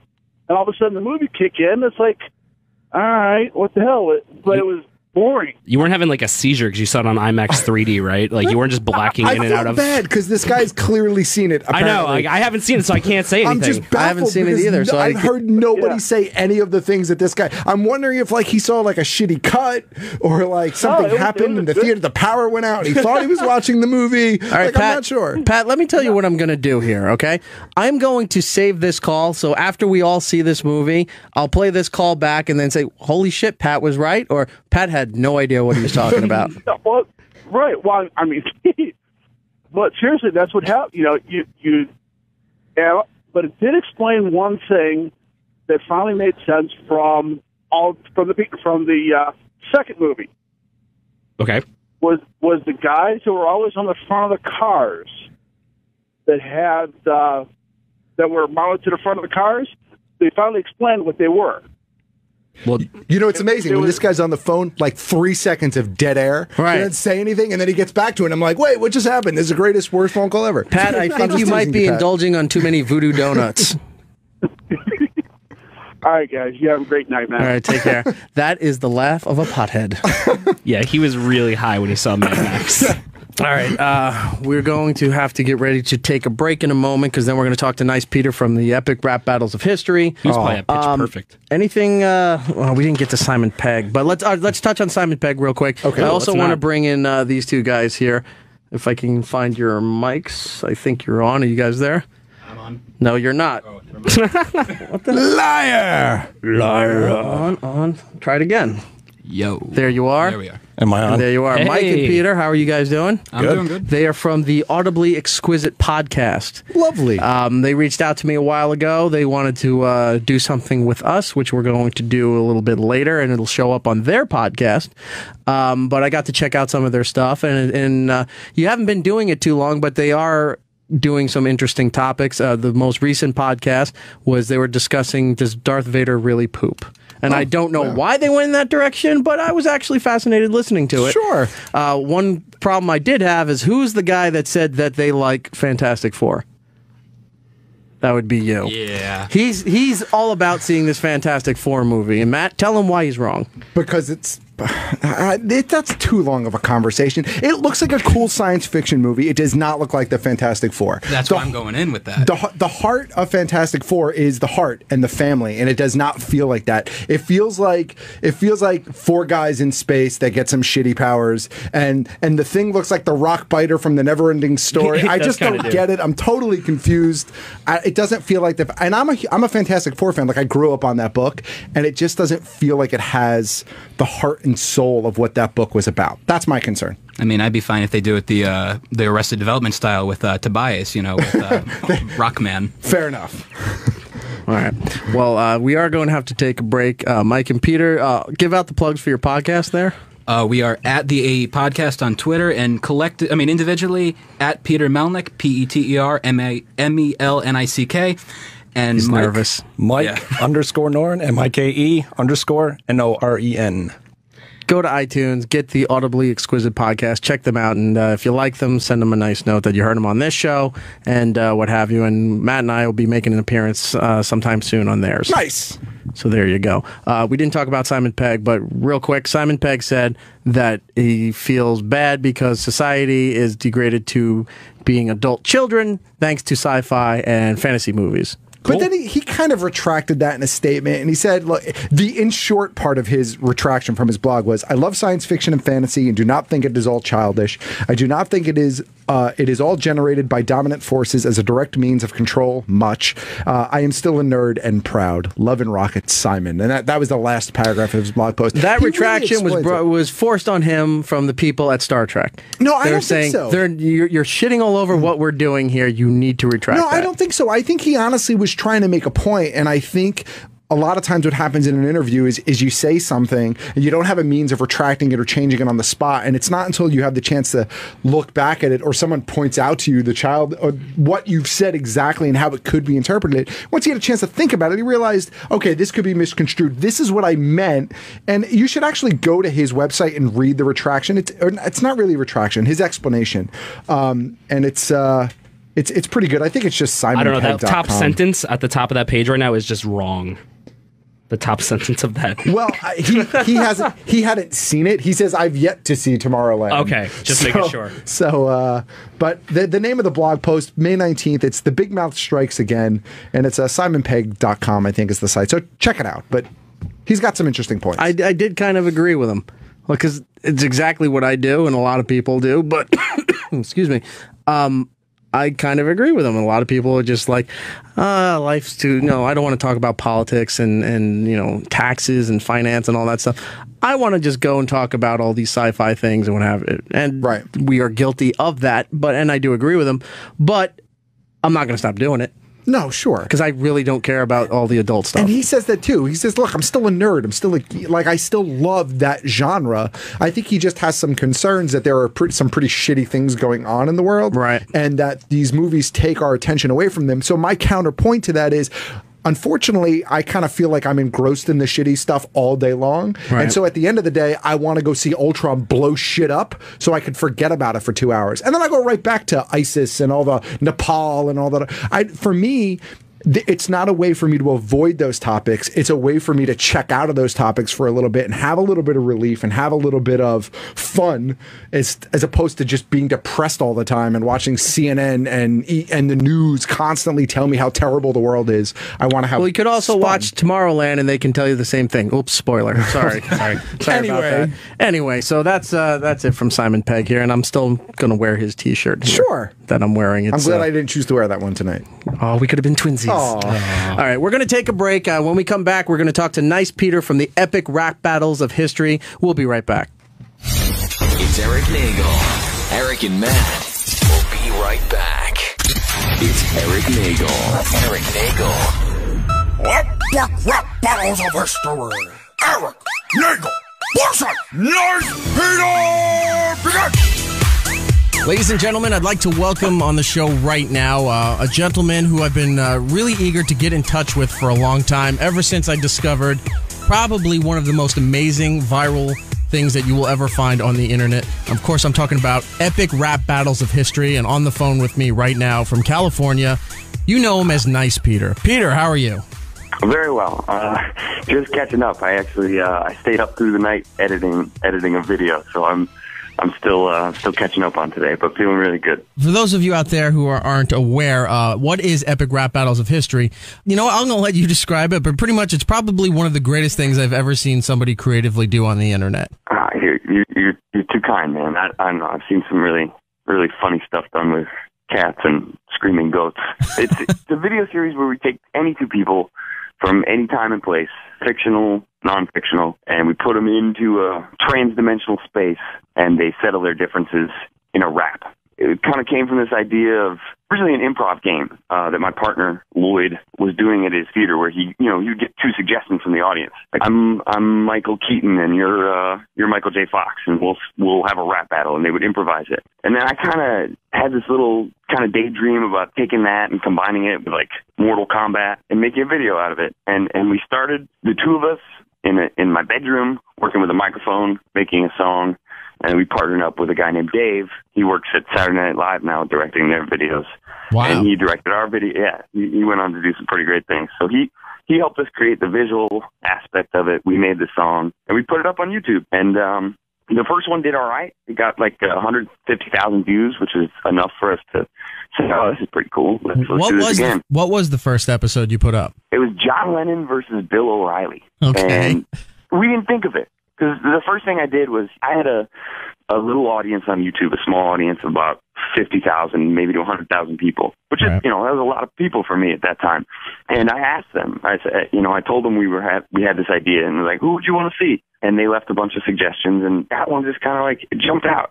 And it was definitely from, I got to find that dude someday and shake his hand, because he kind of set the tone for the whole series of like, it doesn't have to be anybody. It can be anybody as long as they have a reason to yell at each other. Right. And that's kind of where the fun comes from. Well, as time has gone on, and you obviously, honed your craft, and each one gets better and better, it makes more sense if they have a reason to yell at each other. But you guys have really gotten into the knack of unique pairing in the sense that it's not, let's just throw two guys and see if it works out. You got really clever with who's battling who. Thank you. We've thrown out some, halfway written battles that just like, we couldn't find the beef. It didn't seem we were forcing the argument. I always try to explain it like, if Bill and Ted threw a house party, and anybody from any time and place in history could be there, and they were waiting in line for the bathroom, would these two people like get into an argument, or would they get along? And if they would get into an argument, we could probably make a rap battle out of it. What was the one that you think put you guys on the map? Oh, that was Darth Vader versus Adolf Hitler, for sure. So at the end of the John Lennon and Bill O'Reilly one, we put this thing up that says, who won, who's next, you decide. And we showed a picture of the comment that somebody actually suggested Bill O'Reilly, John Lennon. It is true. They really did. And then that just, I was telling the audience, like, hey, we're listening. We want to know what you want to see. We want your ideas. And somebody wrote Darth Vader versus Adolf Hitler. And that was another one that we didn't think of. I wouldn't have thought of it. But as soon as I saw it, I was like, holy shit, this is funny. And yeah, it was. Is it scary how good a Hitler Lloyd does? A little bit. And we didn't expect it. It got millions of views. And it got banned in certain countries in Europe. I just never thought of the reality of that before. At the time, it was just me and my friend joking about Hitler. We weren't trying to say anything or make any kind of statement or anything. And then all of a sudden, it was like millions of people overhearing me and my friend joking about Hitler. So I just decided we would always make Hitler get abused somehow. So in the first one, he gets frozen in carbonite. The second one, he gets thrown in the Rancor pit. Third one, he gets sliced in half with a lightsaber. Was the goal to make it a trilogy just like Star Wars, or did it just work out that way? It just worked out that way. For those of you who may be just tuning in and not knowing what's going on, I'm talking with Nice Peter, one of the co-founders of Epic Rap Battles of History. If you don't know what these are, just go to YouTube or epicrapbattlesofhistory.com. Check out the website, and there's a ton of stuff that you'll be sitting there for days watching over and over, and then you're going to send it to a friend and go, oh my God, you got to see this, and that friend's going to go, where the hell have you been? I saw that like 2 years ago. Get with it. You definitely want to check all this out here. Peter, your name, Nice Peter, does it happen to be a play on Pete Nice from Third Base? Of course. That's amazing, and you might be the only person that's ever called that accurately. So you're paying tribute to the Prime Minister Pete Nice. I am paying tribute to the Prime Minister Pete Nice, and it's kind of a little bit of a dick joke. I was a musician in Chicago, and I played songs, across the Midwest, and I played funny songs. So a lot of times they got a little rowdy. So I would sing these kind of like racy songs, but I looked like I was 14 and innocent. So it seemed like a funny, appropriate name for me, and it got given to me at a hip-hop spoken word poetry open mic night in Chicago. I used to just go by just Peter Shukoff, my name, and then they used to call me Pete Nice after Prime Minister Pete Nice, and then one night they called me Nice Pete, but nicepete.com was already taken. So I got nicepeter.com and called myself Nice Peter. So it's safe to say that you rip the mic and go for yours. I rip the mic and I go for mine. Yes. Going back to Epic Rap Battles of History here, you've also had some great partnerships for a lot of the videos you did. Some of my favorite have been, and it hasn't even involved you two, at least on screen, has been the ones that Key and Peele did. Oh, man, yeah. They're amazing. Those guys are so talented. They work as hard as we do. Obviously they work super hard, but they just, I don't know, they showed up They didn't like half-ass anything. Right. They gave it their all, and we've been starstruck this whole time. We've gotten to work with some people we just never expected to be able to work with. We got to do a rap with Snoop Dogg. We got to work with Key and Peele. It's been amazing how inspiringly passionate all these people are. Another favorite of mine was I also work on a show called Opie and Jimmy, and we saw the ones with Weird Al as Sir Isaac Newton versus Bill Nye the Science Guy. To get Weird Al on board just seemed like a no-brainer, and the fact that he could rap that fast is amazing. He's unbelievable. He was another one that was inspiring. Like, he showed up on our set. He just showed up and worked hard and did take after take. And he's been around for a while. Right. He's still, like, doing jump kicks and flipping and just all those moments, like getting to do any kind of work with somebody that, we look up to when we were younger and kind of inspired the path that we have. And then to actually get to meet them and they actually live up to it and are as cool as you hope they always would be. It's pretty awesome. When you get guys like Key and Peele and Weird Al, and who are the guys that did the Ninja Turtles versus the Fathers of the Renaissance? Those were 4 other, I'm using the word YouTubers. Yeah, they were from other groups. Yeah, there's some of us there's this group of us that's what we do. We make YouTube videos. And there's Rhett and Link, who make a show every day, every morning that gets 1 million views. It's incredible, and it's an awesome show. It's called Good Mythical Morning. It's incredible. I saw them eat a chili pepper, the ghost pepper. Yeah, the really dangerous ones. Yeah, they each ate a whole one and tried to sit there for 10 minutes without drinking any water. It was crazy. So that was Rhett and Link played Leonardo da Vinci and Donatello, and then Smosh played the artist Raphael and Michelangelo. Those are the 2 that I was trying to remember. When you have those guys in, and like I said, Weird Al and Key and Peele and what have you, do they have any input as far as the writing to it? Or is it all done and they just perform it? They definitely have input. We write a lot of it. We write some of it. We write drafts of it, send it to them, see what they think. We work together. It's all a pretty fluid collaboration.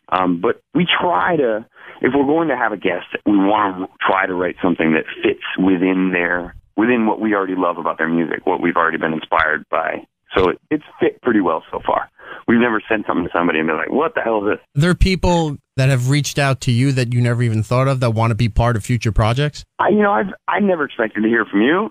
I know about your radio history. It's all been pretty, everybody that reaches out to me, I didn't expect it. Like I said, 5 years ago, I was playing in Long Beach on Tuesday nights at a pizza place that I love them. They kept me going on Tuesday nights. And I was going to valet park cars. I wasn't really doing too well in my music career. And then, 5 years later to be getting calls from anybody that wants to talk to me about what I'm doing or work with me on something, it's all pretty surprising still. I do want to point out a couple of things for you as far as characters that you featured in your videos and people I have had the opportunity to talk to not too long ago. You had representations of Neil deGrasse Tyson and Rick Grimes from The Walking Dead. Yeah. Now, Neil deGrasse Tyson was in not too long ago, and I had asked him about had he seen the video, and he had. And I asked what he thought about his portrayal in the video there. And 1, he said, of course, he should have won, which he did. And 2, he said, I don't know why they didn't ask me. Oh, come on, man. I was holding my breath that whole time. I tell you, I didn't know what he was going to say. Holy shit. Why didn't we? Because we got to work with Charlie Tuna from Jurassic 5. Right. That's why. That's that's no reason. slouch. Yeah, I know, but... No slouch. That guy taught me how to rap. that was the voice that I listened to. Right. That, like, when I did the Darth Vader rap, that was who I was channeling my inner Charlie Tuna from Jurassic 5, at least trying. So why didn't we ask Neil so we should have Neil deGrasse Tyson come on and play somebody else. Well, now you know that there's potential there, so you can always reach out to him for another part. Man, how does that happen? How do you wake up one day and Neil deGrasse Tyson is interested in working with you? That's crazy. Well, the other person I want to tell, I got a chance to talk to about what you guys do was recently Andrew Lincoln from The Walking Dead. And right. I've gone past holding my breath. I'm like sitting down on the ground waiting to hear what you're going to say. So I asked him about what was he aware that there was a rap video about him? And he said, oh, is this where I'm fighting the guy from Breaking Bad? And I said, yes. And then I said Epic Rap Battles. And he said it was very well done. All right. I'll take that. I wouldn't. Why is it so hard for you to take compliments on your work? No, it's not. Like I said, I'm happy to take that one. I don't know how people are going to respond when we actually are using their character in this satirical thing. Like, you know, it can go either way. Walking Dead is probably my favorite television show. And Rick Grimes is probably my favorite television show dude. So it's just, I can take it. I can't stop appreciating it, that he saw something that I made. Well, I'll make this deal with you. The more people that come in that you feature in these videos, I will mention your videos and see what they think about it. That is a deal. And next time I'm out in California, I want to come and visit the set and see how you guys do everything. You have a great layout with the green screen, but you have a makeup and costume crew. Yes. Yes, we do. How do you guys fund all this? YouTube, iTunes. There is a little ad at the beginning of a YouTube video. Right.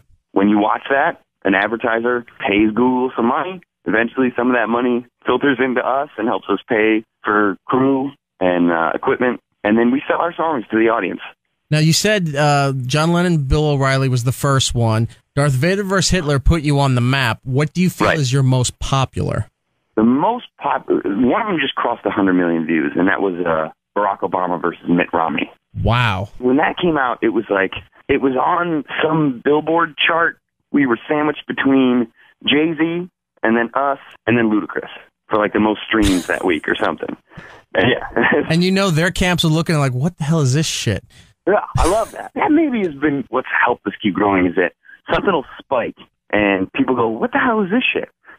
And you mentioned earlier about, like, you know, you start with one and then hopefully 2 hours later you watch them all. That was something we did on purpose. Like, we never wanted to put out a shitty one. It might be one that, like, it's not their favorite. Right. But whatever one people stumbled onto first by accident or because they were looking up Miley Cyrus for something else and they accidentally see our version of Miley Cyrus versus Joan of Arc, I just wanted them to see it and be like, oh, this is good. I'll watch another one. Right. And we just found that if you always make stuff like that, it just keeps growing. You guys have perfected what we call the YouTube vortex, where if somebody finds one of your things and they go, oh my God, what else have these people done? And they click on the channel link or the suggestions on the side, you're there for hours going through everything. Well, thank you. We did it on purpose. We did it by looking at what works and just aiming for something and just keep working on it until it hits it. And YouTube's also been very good to us. Somebody in the YouTube office gets a kick out of us and has always done a pretty great job of, like, getting us featured and all that kind of stuff. So we pop up on the side a lot. Now, you guys have been on a really incredible roll, especially with season 4 or the first half of season 4, Ellen DeGeneres versus Oprah Winfrey, but the Ghostbusters versus the Mythbusters. Yeah. Very well done. Have you heard any feedback from the Mythbusters camp about this? Yeah, we got a lot of positive feedback from the Mythbusters. I didn't hear from Adam Savage. Right. Is the much more outgoing personality on the Mythbusters. Yeah, and he Jamie's said, kind of a recluse, yeah. Jamie, and we didn't hear from him. I played Jamie. I had a blast playing Jamie. I like playing the mean dudes. And but Adam tweeted us, the rest, Grant tweeted us, Carrie tweeted us. So most of the Mythbusters crew sent us a tweet or said something, and their team was actually pretty supportive about, like, we told them we were doing it ahead of time. They got into it. We just know, we know what we have to do if we're going to pick somebody like the Ghostbusters. That if we're going to try and do something like that, we can't have it suck. Right. The costumes can't suck. The graphics can't suck. The raps can't suck. It is cool when people notice. Was the Stay Puft rap an homage to Biggie Smalls? Of course. Yeah. And that was all Lloyd. My partner Lloyd did that performance, and he really kept pushing for that style. I didn't see it that way. That's kind of the other thing that I've been really lucky is I've got a partner who sees stuff a little bit differently than I do. Right. We basically argue for a living in a constructive way, and it ends up being better than we could have done alone. But yeah, he did Stay Puft. And then your half-season finale was Steven Spielberg versus Alfred Hitchcock, but also featured cameos from Quentin Tarantino, Stanley Kubrick, and then Michael Bay, which was a brilliant production. Thanks, man. The season break thing is just because we do a lot of stuff ourselves. Like, we do a lot of, I played 2 characters in that one. I played Michael Bay and Steven Spielberg. I edit. Lloyd edits a lot of behind the scenes. We work on a lot of the Pro Tools stuff ourselves. We do have a team of people, but even our team is small, and we work 7 days a week, and we don't want to burn out. Right. We don't want to start compromising. We'd rather take a break, go away for a little bit, but that director's one. That might be my favorite in a way. When can we expect the beginning of part 2 of season 4? It's May 25th is the first one that's going to come out. we took a little time because we haven't really taken any time to enjoy what we've built up and like go out into the world and meet people and get out from the computer for a minute. So on May 25th, the first new one will come out, and then we're going back to every 2 weeks. So over the summer, and then in the fall, we're going to do a live concert tour and figure out a way to take these videos that are, you know, driven by these songs and turn it into a performance and go out in the world and meet all these people that kind of change our lives. Like, get that real energy that comes from performing. There's a danger in making YouTube videos because you can edit them forever. And you can edit them by yourself. And you just do that 24 hours a day if you're not careful. So it's good to get out, get up on stage and pretend that we have a little rock star left in us. Well, when you're doing this tour, when you find yourself in New York City, I would love to have you guys come in studio sometime and talk again. That'd be awesome. Lloyd is a much funnier dude than I am in interviews. It'd be great. We'll definitely be coming to New York City sometime in the fall. On your YouTube page and your web page and stuff, you have sections where people can post suggestions for what battles they would like to see, and you guys go through this. How often are you getting approached when people recognize you and say, oh, I have an idea for this and this? Like, you know, when a comic is walking around the street and they have ideas for bits or they have ideas for songs for musicians. Does it get really nagging? Does it take a toll? It doesn't get nagging. It's still hilarious to me. My cousins at Thanksgiving and my doctor once did it. Or was it my dentist? I don't know. Somebody in my medical professional world, you know, went back for one and was like, hey, have you ever thought about maybe doing Hippocrates? You know, I think that's part of what made it work, man, is that it's not us doing these things. It's us helping bring these characters from people's imagination. Right. And we've done a good job of doing it justice. We made a few slip-ups, but for the most part, people want to know what would it be like if Steven Spielberg and Alfred Hitchcock had a rap battle, and we try to show them that. So then it just gets the imagination spinning. It's like, ooh, what would it be like if Xena Warrior Princess and He-Man had a rap battle, which would be fresh, now that I think about it. It captured something. We were a little old enough to know that we couldn't fuck it up. And I'm grateful for that, because I think if I had been younger when it happened, I'd be like, oh, whatever. I want to play my guitar. I'm not going to be a rapper. But, you know, as my day job, I'm a rapper. Well, you guys are definitely at the right place at the right time. You're very on point as far as what attracts different generations, as far as the subjects that you're using, and what transpires across the internet there as far as everybody picking this up. I want to be no different, Peter, because I have two suggestions for you. Do it. Hit me. You get priority status. Well, one I'm thinking is, what if you did one with the Battle of Late Night? Because Letterman's going to be gone soon. Leno's already done. You have Conan, who was somebody and dropped down. Jimmy Fallon's the top dog. Craig Ferguson's gone. I mean, you can go in any direction where they're all fighting. Sure. Would be a fun angle. Lloyd would love this. This would be the kind of... Lloyd always wanted to do Conan O'Brien versus Conan the Barbarian. It was like since season 1, he's been clamoring for that. Right. He loves the late night show game. To me, I would rather see it against like Johnny Carson. You know what I mean? Or yeah. Go back. Have it go back. Dude. Jack Parr and Steve Allen show up out of nowhere. Exactly. So that, to me, is where I would want to go with it, just because it has something that's at least classic. Right. The other suggestion is, what if you explored somebody throughout their timeline? And the one that came to mind for me was Ice Cube, where if you had NWA Ice Cube fighting with Are We There Yet Ice Cube, and then Barbershop Ice Cube shows up, you know, like all the different stages of his life showing up there and arguing like, who the fuck did you turn into? You know, and then the evolution of Ice Cube. Something along those lines. You know, somebody who's had such a profound history where it's obvious they've, you know, grown and changed from where they started to where they are now. I think I got an answer for you on that one. Okay. An English friend of mine suggested this, of doing James Bond versus James Bond.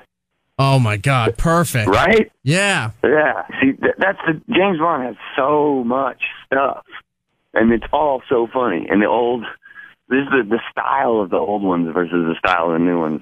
Daniel Craig is so straight faced. Right.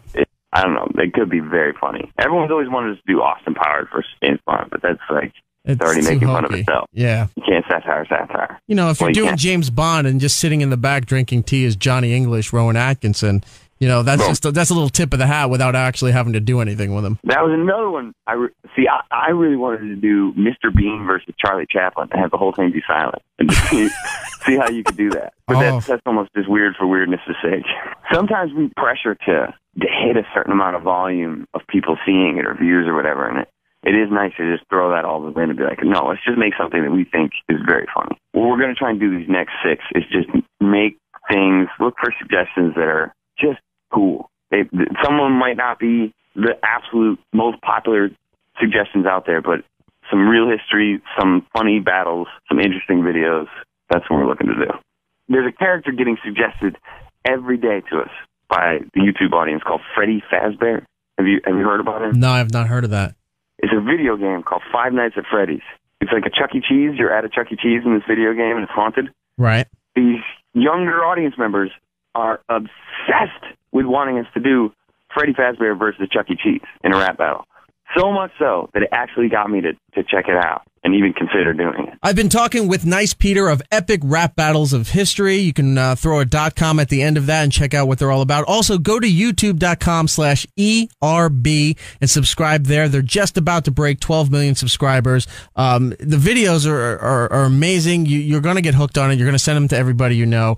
Nice Peter, Pete Nice, a.k.a. Peter with a million names. Thank you so much for taking the time. Like I said, when you're back, when you're in New York City again, I'd love to have you and Lloyd and your whole crew in to talk about what's going on. And you also have some of your own music that you're touring in 2015? Yeah, I'm not sure what we're going to include on the tour, to be honest, but I just started experimenting with a podcast. I have a website that's nicepeter.com. And right. I've always been fascinated by the world of podcasting. It seems like a great way to talk and connect to people. So if anybody wants to check it out, it's at nicepeter.com. There you go. Please download that and go support Epic Rap Battles of History. Do you know about the other Erik Nagel? He has a website, ericnagel.com. No.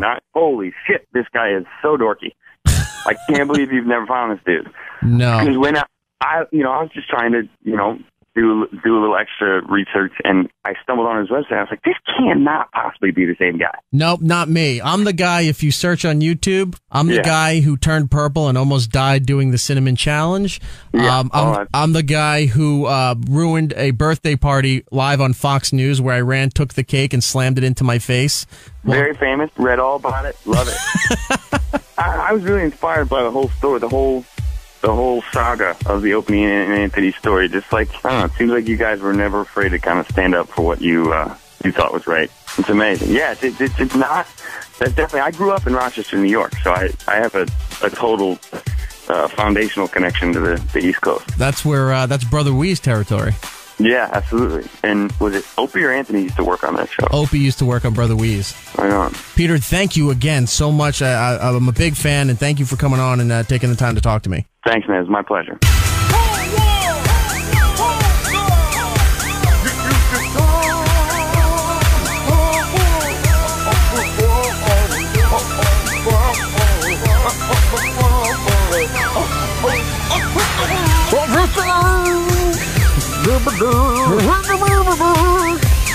It's always fun when you get to do that kind of voice. Sure. That was Nice Peter from Epic Rap Battles of History. He was nice. He was a very good dude. Yeah, man. And then hopefully they're doing a tour this summer, as he said. They're going to be in New York, I think, in the beginning of the fall. So hopefully we can get him and his partner Lloyd in studio as well to talk more about what's going on with them. Yeah, that'd be great. Go check it out. Epic Rap Battles of History on YouTube, on the .com, obviously, for their websites, and on Twitter as well. So they do like a rapping tour? Like they go around rapping? Like they a show?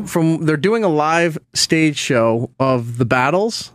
With costumes, and then they're also individual musicians, so they're going to do a little bit of their stuff on the tour there and just mix it all together, go around cities around the world and see who enjoys this and get to meet people that are fans, and they don't have to sit in the office all day making these things. Sounds pretty cool. So I would like to go out and see that when they're around here. So thanks to Nice Peter. If you want to tweet at him, Nice Peter on Twitter there, same with the hashtag It's Erik Nagel. You heard him on the show. And you enjoy their stuff, I would appreciate that. We're about to get out of here. We're running a little late, but it happens. Do the plugs, Giddles. You can follow me on Twitter, Instagram. My screen name is Gittlebase, Gittlebass. And next week, I have a taco takedown. If anyone's in Brooklyn and wants to come out and eat some tacos, we're going to be cooking tacos and It's going to be the thing to talk about. Stop saying tacos. Okay.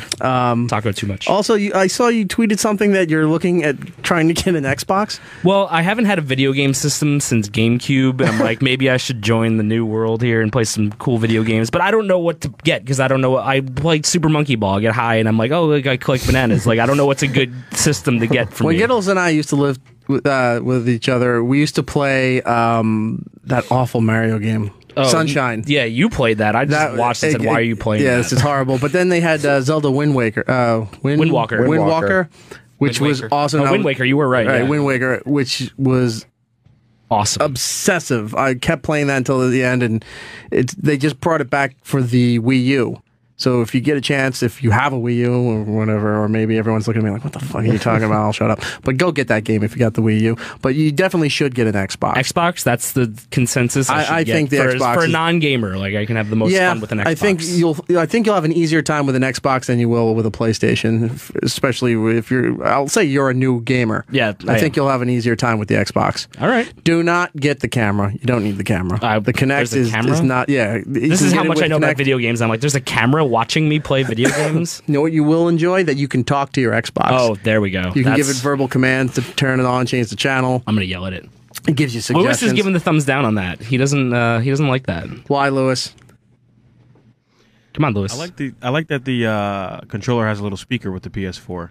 I Oh, like that little speaker. shit. That speaker's kind of cool. See, Lewis is selling me on the PS4 now. He didn't know that. He didn't tell me the controller was going to speak back You ever to play me. Grand Theft Auto? I have, like the over the top one where you like. Oh yeah. It looks like little like fucking Tic Tacs shooting people. Now when you when you're running from the cops, all their walkie-talkie sounds coming through on your controller. That's awesome. There you go. Not bad. I'm still telling you to get the Xbox, but I'll leave it up to you, whatever you decide. I'm on vacation next week, so I have a PlayStation and an Xbox that I got around Christmas time that hasn't been opened or used, so I'm finally going to set this up and explore all the games that I have here. Hold on a second. We got to get Mikey Piffin here with his video game vacation. Why was I getting shit about not playing games? He hasn't even took them out of the box. Because you've had them for years. No, mine are there. They're just not hooked up to the network. They're ready to go. They're not hooked up to the internet. No. Sorry. They're not hooked up to the wall. I didn't have a PlayStation account until the other day. Like so the clock can't auto set. Damn it. I didn't spend years. I didn't buy everything at once and spend years and then not play it. No, I've been playing it, just not a lot. Lies. I took it out of the All box and lies. plugged it in. Lies make baby Jesus cry, Piff. I don't have any next-gen consoles and no plans of getting one anytime soon, so there you go. I'm the bottom of the barrel. Matt, what are your plugs? Geek Stuff OG on Twitter and Instagram. And also, real quick, I just wanted to throw it out there. I have a friend of mine who is a long time, he's a good guy, and he raises money each year for cancer research, and he's doing some auctions on eBay right now where he's auctioning off some toys. The old Star Wars stuff? Yeah, he used to work for Hasbro, or he used to work for a PR firm that covered Hasbro, and he's auctioning off all these toys that he's gotten through the years, and all the money, 100% of the proceeds are going to cancer research. So if you go to eBay and you search for user Celgin013, that's CELGIN013. We'll tweet it on E-Rock Radio and Geek Stuff OG. Yeah, he's got a bunch of different auctions that are going up every couple of days, and he's auctioning off all these like random toys and stuff like that. So, you get a good toy and the money goes to a good cause, so check that out. Okay. Let's talk to, make sure I have your mics on. I do. My computer here? Yeah, I'm here. Plug your podcast. We got to go.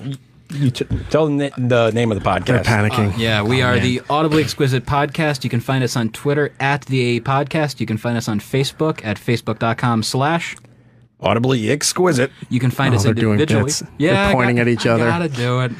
Anyway, I'm at Peter Melnick, PeterMelnick, and you're at Double Guns to Pete.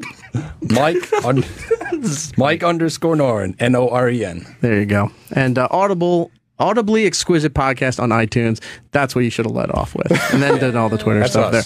But there you go. E-Rock Radio on Twitter and Instagram for myself. A new project and a new stage of stuff that I'm doing here is going to possibly surface next week, if not the week after.